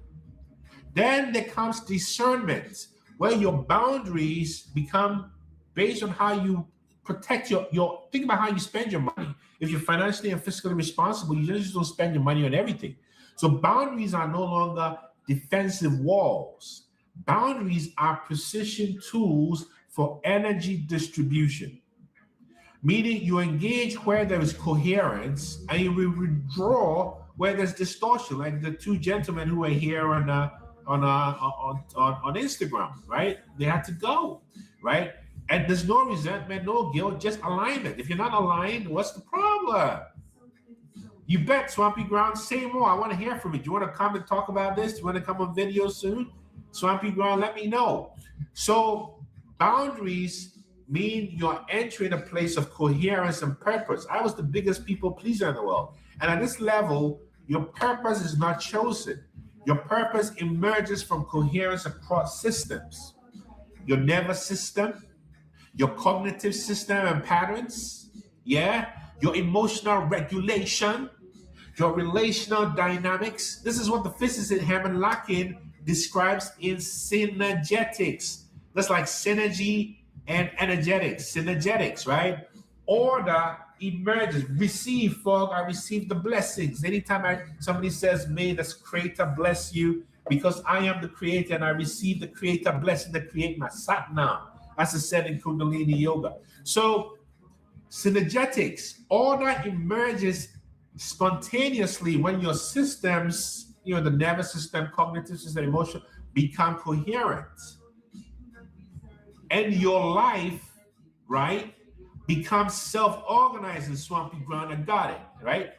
So let's refine even deeper, because the biggest liberation for your nervous system is forgiveness. I'm going to say this 10 times with your permission, because it's so important. The biggest liberation for your nervous system is forgiveness. The biggest liberation for your nervous system is forgiveness. The biggest liberation for your nervous system is forgiveness. The biggest liberation for your nervous system is forgiveness. The biggest liberation for your nervous system is forgiveness. The biggest liberation for your nervous system is forgiveness. The biggest revelation for your nervous system is forgiveness. And the biggest liberation for your nervous system is forgiveness. How was that? Did I make the point enough? Forgiveness is internal regulation. Let me refine forgiveness beyond cliche for you. I think you asked the question. Who asked the question? Who knows? Let me answer you. From a biological perspective, holding resentment maintains elevated cortisol. You see, elevated cortisol, stress hormone. It increases your sympathetic activation. You're fragmented, reactive, not silent within. And it also leads to chronic inflammation, autoimmune diseases, etc. There's evidence that forgiveness reduces these markers. But there's a distinction. Forgiveness is internal regulation. Reconciliation is external engagement.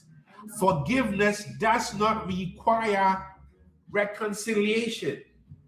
I have forgiven everybody who hurt me. And I also ask for forgiveness from everybody I hurt. But I don't need reconciliation. The reconciliation is my regulated nervous system. You can regulate your system while choosing not to re-enter a dysregulated dynamic. Who am I talking to?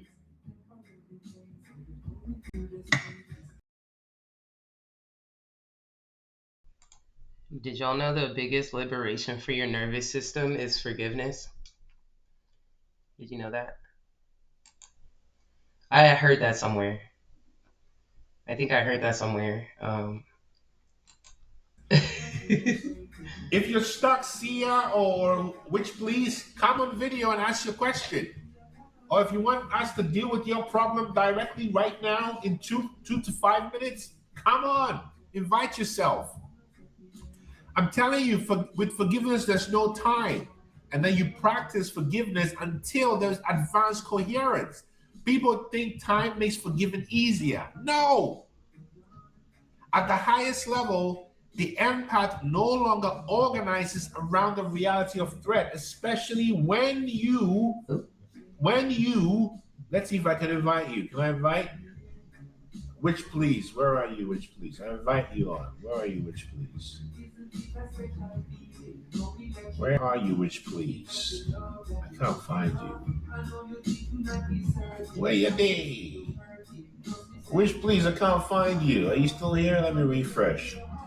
Forgiveness is the alchemy of releasing. Was this Sia or was this Which Please? I don't know who this was. Was this Which Please? Where are you, Which Please? You see, this is the whole kit and caboodle. This is the whole perspective. Forgiveness enables you to begin to see the world as safe. Because when you begin to see the world as safe, then the world starts to reveal that it is safe. This is what happens. This is exactly what happens. You see what I'm saying? This is what happens. This is exactly what happens. Not because the world is safe, but because your nervous system is no longer defaulting to being defensive. The world doesn't become safe because people become loving. It's because your frequency is no longer available for lower chaos. Even if you are bound, your spirit will not be bound. Because your nervous system is no longer defaulting to defense. Freedom is internal first. Ask Harriet Tubman. She told me. This is supported by research into self-transcendent experiences. That's what Viktor Frankl wrote in the book, Man's Search for Meaning. This is what Booker T. Washington talks about in The Miseducation of the Negro.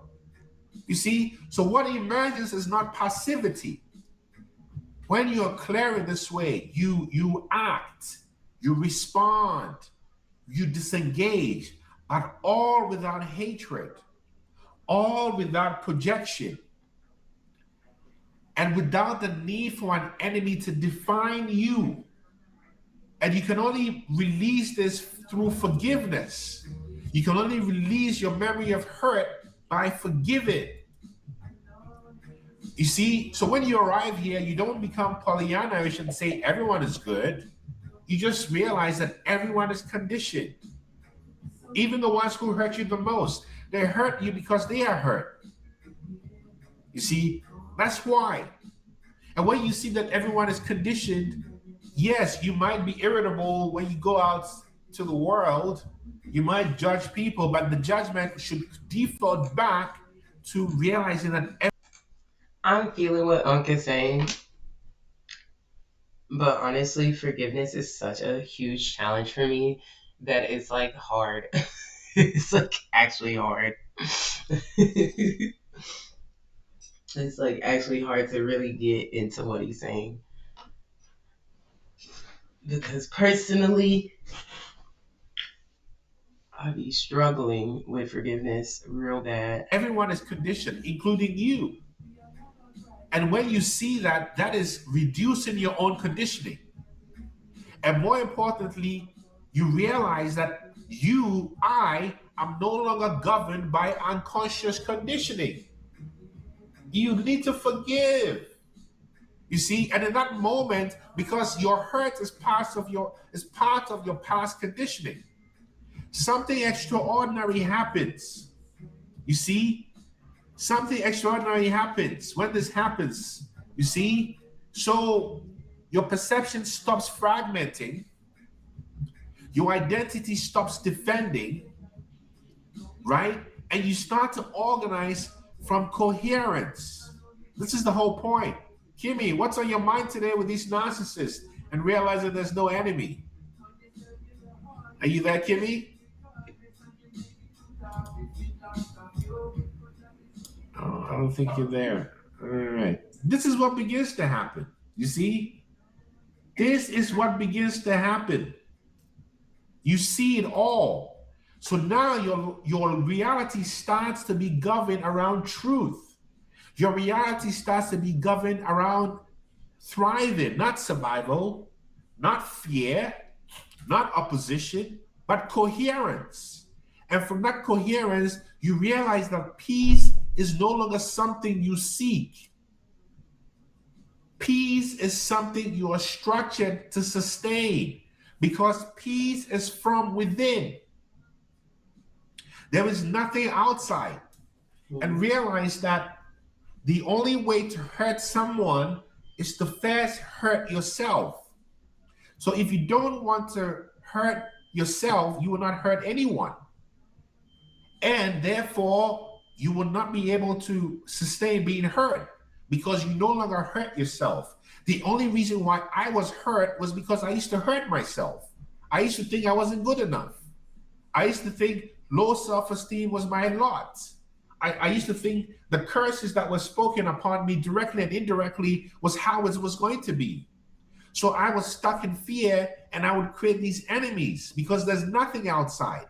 And the narcissistic energy will find you and attract to you. until you realize that the only reason why you were trapped under this abuse was because of self-hate, which is related to not forgiving. And the moment you forgive, the narcissist and narcissism become irrelevant. The moment you forgive, the narcissist becomes incapable of hurting you, especially the kind of forgiveness that does not require reconciliation. Bro, what does it look like though? Like, honestly, what does that look like? What is that supposed to look like, and how are people supposed to get there? You know?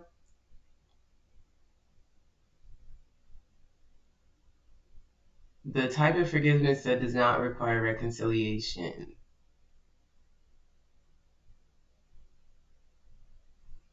Well, he said your rested nervous system is the reconciliation.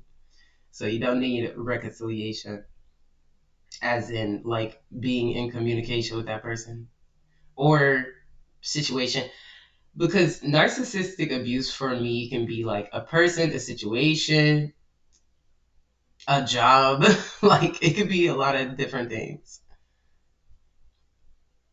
It could be a lot of different things. So just having a rested nervous system away from that is how you get your reconciliation. But where does the forgiveness come in, and how do you get there? You know, that's what I struggle with personally.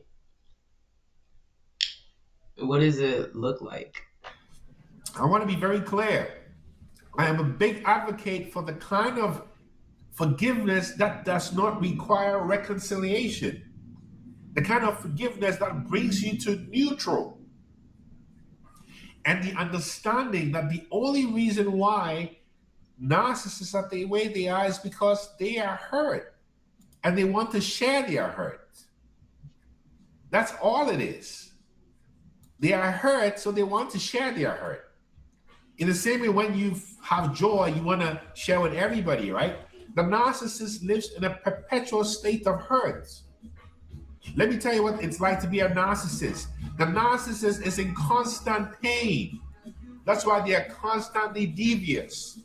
The narcissist is constantly devious because they are constantly in pain. And when you understand this, you have great empathy for the narcissist. And when the narcissist knows that you know they are in pain, they can't. That's the worst exposure. The moment the narcissist knows you've forgiven them, they know that you know they live in pain, they live in hell. And you can see the hell so clearly. That is the worst karma for a narcissist. For you to see who they truly are. And the only way to see reality as it truly is to understand and overcome your programming. Because the definition of being woke, awakened, is to see things as they are. And part of, I know she's rich, but she's rich where? In spirit, because true abundance comes from within. And when we know about wealth, I know a little bit about that. Wealth is energy and spirit. You understand? It's spiritual economics. And you have to make a deal to attract it. It's not just hard work. Come on now. You understand? Why do you think that every major wealthy family in the world has a charitable trust? That's zakat. It will be said in Islam. So this is the point. When you forgive is when you begin to ascend. And when you ascend, you begin to see things clearly for what they are. And when you see things for what they are, you become a living mirror. When you become a living mirror, you are the narcissist's worst nightmare. This is the whole kit and caboodle. You understand? So this is the information for today. This is the message. You understand? Yeah. I wasn't planning on listening to most of this, but he was kind of cooking. He was kind of cooking. It's only 10 minutes left of this video. I wonder if he's just going to talk to his audience. I'm going to turn it off, but he was kind of cooking. This is Protoje feature Massacre. Ting Loud. You understand? This is what happens. So if you want to ascend, you have to be in a state of love. One love, as Bob Marley would say, that's the Rastafari, I would say, which is one consciousness, which is Christ consciousness, which is the Bodhisattva vow. You understand? Which is what it means to come to non-duality. This is what it means to ascend to the new earth. It's to forgive. Because where there is forgiveness, there is no fear. And where there is no fear, you can activate the purpose Not the the new great earth. architect placed in you. And when there's no fear is when you know you're a true spiritual gangster. And when you're a true spiritual gangster is knowing that you overcame your narcissistic curse. And when you know you overcame your narcissistic curse, you know you overcame yourself. And when you've overcome yourself, you know you've overcome the world. And when you've overcome the world, you know you've become one. And when you become one, you become nothing. 0, 0, 1, 0, 1, 1, 0. Who am I talking to? Come on now. So this is the point of forgiving. And if you're not ready to forgive, it means you're still enjoying your suffering. If you're not ready to forgive without reconciliation, it means you are addicted to your suffering. If I can say that in plain language. If I can say that in plain language. So if you want to keep enjoying your suffering, hey, that's okay too. The mind likes to be entertained by lower frequencies. But we over here, we are no longer addicted to suffering. Come on now. Let me vibe to this. This is Kilo Feshe by Zinoleski from Nigeria. Kilo Feshe, Kilofeshe. Come on now. Are you ready to forgive? Come on. You understand? New moon vibes. And that full moon coming up is going to be so gangster, right? This is the whole point. Hey. What? I'm dancing with you. Come on now. And give it a Bro, group Uncle's hug. too happy. It's a virtual hug wherever you are. One love. Come on. Let's dance. Come on. Vibes. Come on. What? Forgive. Is he just gonna be jamming for the last 10 minutes? Forgive. Come on, sound the fuel and fuel yourself with the spiritual divine vibes, Leon. Hugs, one love. I'm giving you a brotherly hug, a spiritual hug, a loveful Rastafari hug, a Buddhist hug. Come on now. You understand? Hey. Come. Man, I just like, as much as I do love his vibes,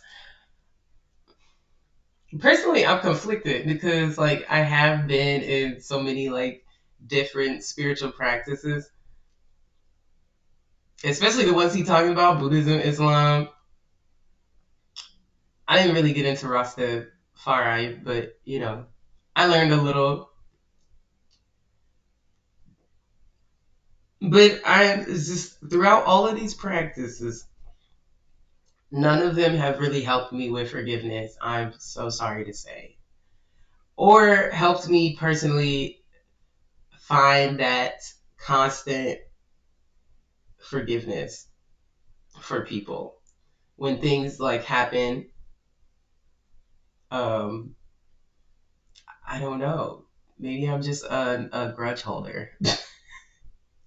But it's like very, very hard for me to forgive people. I don't care what amount of religion, what amount of spirituality. You know, it's just a constant something. It's a constant effort, a constant practice, something constant that I'm working on. You know, even with the understanding, because I'm not gonna say that I don't have an understanding that narcissists are hurt people and they hurt people and that's why they're doing what they're doing, you know, whatever. It's like I do understand that. But the forgiveness is still a effort. I have to put a conscious effort into it to get there if I'm going to get there at all, you know? I'm rocking with Unc. I'm just like, none of these spiritual practices, none of this religion has helped me towards forgiveness. That's why I'm like, maybe he's onto something with the nervous system being the reconciliation. And that's why I was on the nervous system today, because I feel like, honestly, yeah, a healed nervous system, a rested nervous system is probably going to wipe all of that other stuff. As far as like what you're holding on to, what your physical body is holding on to, and then your spiritual body can let go as well. You know, that's how I'm seeing it. But as far as religion, as far as these spiritual practices, I don't really feel like they helped me gain any type of forgiveness for anybody. I'm gonna be so for real. I'm gonna be so for real. It just helped me gain an understanding that he's talking about, and understanding that, like, yeah, narcissists are hurt people. They hurt people, and it helped me to see like where people are hurt and how those type of things could happen, like that caused me to seek forgiveness or whatever for that person. It helped me to see how those things can happen, but it did not help me move towards forgiveness. I feel like that's a conscious effort that I have to make personally. It's like I literally have to work at that.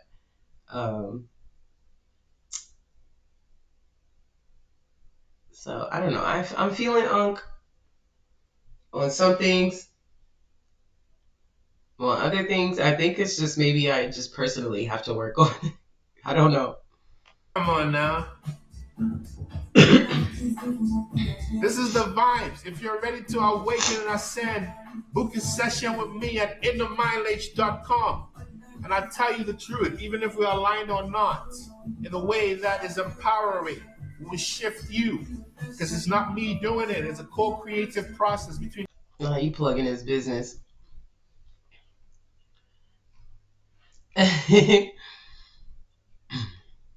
Also, I'm not trying to be a part of no New Earth. I don't know what he was talking about with that.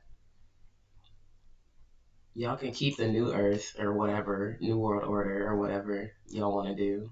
Y'all can keep that. Y'all can keep that. A rested nervous system is reconciliation. That's my takeaway from this video. And also forgiveness.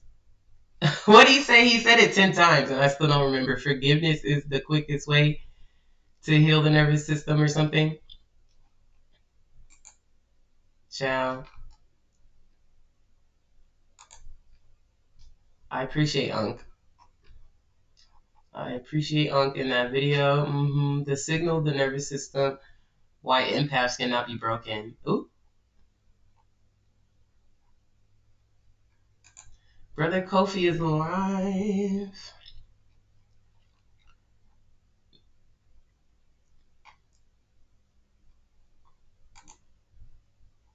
I wonder if she has any videos on forgiveness. Faith is tea. She's pretty, she's fly. She got peace. Release survival mode. That could gotta go with what he was talking about, to be honest.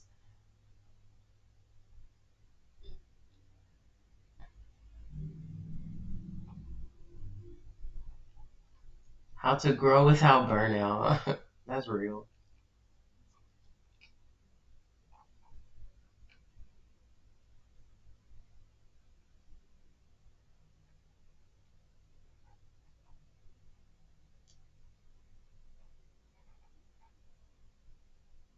Oh, she does be doing Kundalini yoga.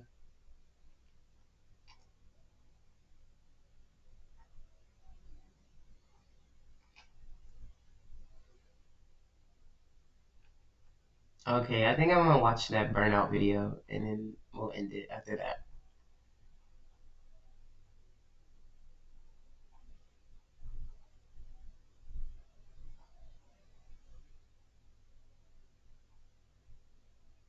Where was it? Oh no, not the burnout video, but the survival mode.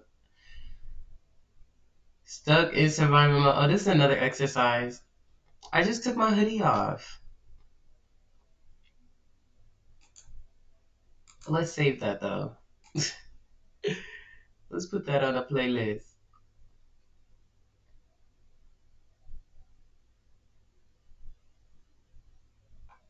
Okay, so I guess we will watch the how to grow without burnout.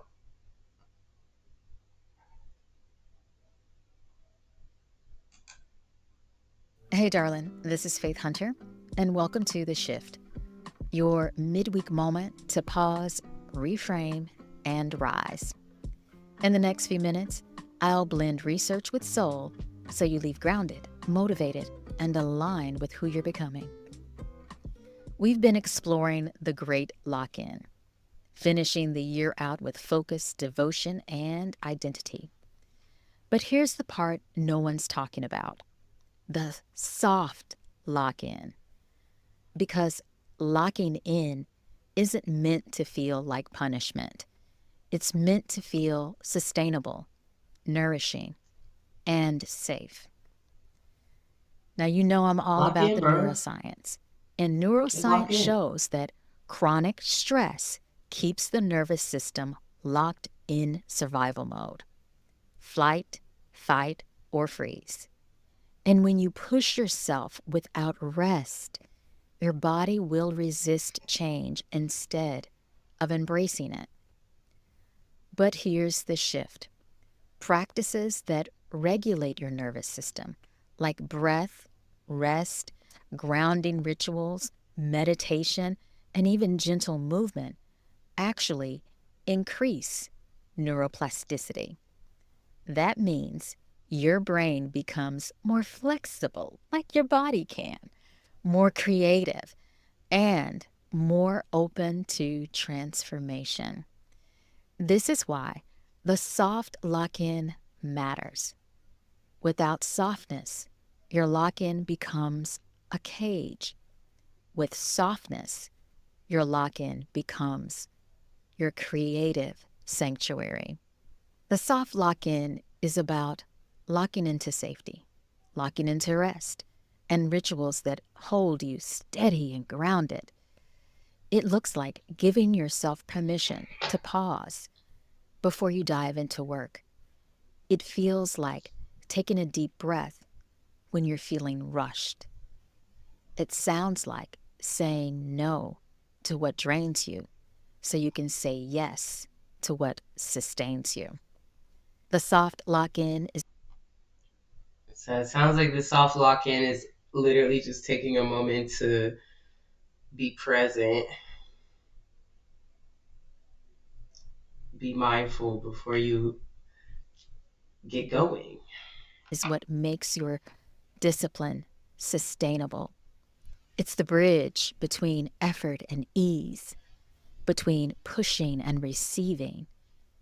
When you lock in softly, you create conditions where your nervous system feels safe enough to expand. And that's when transformation will last. Imagine wrapping yourself in a blanket before you step into the cold. That's what the soft lock-in is: a layer of protection and warmth around your growth. Instead of struggling through it, pulling and clawing your way through change, I invite you to build practices that soothe your body. A breath before the meeting, a journaling session before bed, a 5-minute stretch before any of your tasks. Small rituals that remind your body you are safe, you are held, and you can expand without breaking. Say this with me: I lock in softly. I create safety, rest, and rituals that carry me forward. Pause for a moment. Take a few deep breaths in and out of your nose, and then feel what it means to lock in without force. Let this land wherever you need it most. And of course, don't forget to like, comment, share, and subscribe for more of my midweek shifts. Stay She's soft, T. stay grounded, and always stay spiritually fly.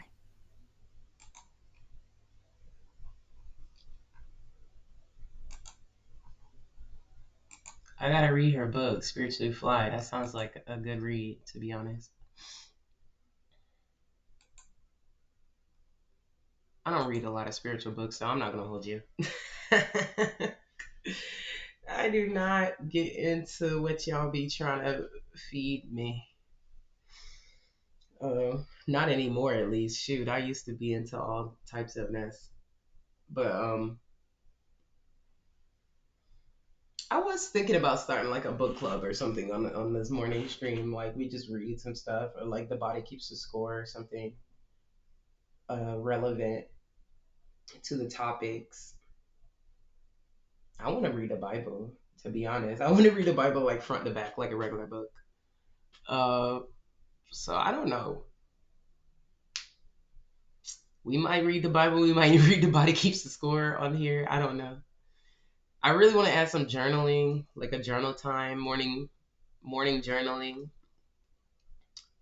I think that'd be nice. I like getting up to do the exercises, the somatic exercises. That was good.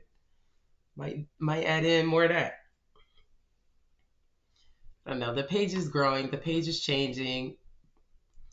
We have over 50 followers. We ran some predictions last night during the gaming. We got some biddies and raids last night. You know, the page is growing. So thank you for being patient with the formatting. Things are changing around. I actually need to get the freaking channel points stuff done and the emotes done today. Like legitimately, because I'm not really feeling sleepy today. Plus, I just had this coffee, so I'm definitely up. So I think I'm gonna hit the gym till about 1 o'clock and then come back home and do that. I hope y'all have a good day. I hope y'all have a productive day. Good afternoon. A good little afternoon, and we'll be back tonight. I am coming back tonight with The Sims. I meant to play it last night, but it needed an update. So it's updated. I'm gonna test run it though to make sure it's acting okay, because y'all know how The Sims be after an update. They want to break every mod that you have. So I'm gonna check in on that. Hopefully, fingers crossed, is working. And we'll be back with The Sims tonight. I'm so excited to check in on Paris Winters. Oh my God, baby Mateo. I low-key want to start a commune. I low-key want to start a commune. So we'll see about that. We'll see about starting a commune. So we'll see about starting a commune. I feel like that's the move right now. So yeah, we'll be back at 8 o'clock with The Sims. I am gonna keep this the gaming at 8. I think I'm gonna keep the gaming at 8, and I'm gonna move the morning show back an hour to 9 a.m. I'll adjust my schedule on my page, but yeah, I think I'm gonna keep the morning show at 9 a.m. gaming 8 p.m.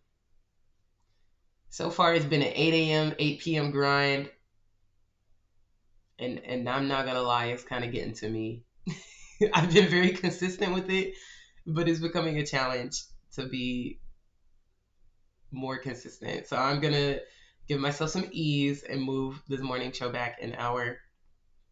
And maybe only do 2 hours, 30 minutes instead of 3 hours. Or, however long I'm feeling like, shoot. So yeah. I love y'all. I hope y'all have a great day, a good afternoon. And I'll see y'all tonight. Bye.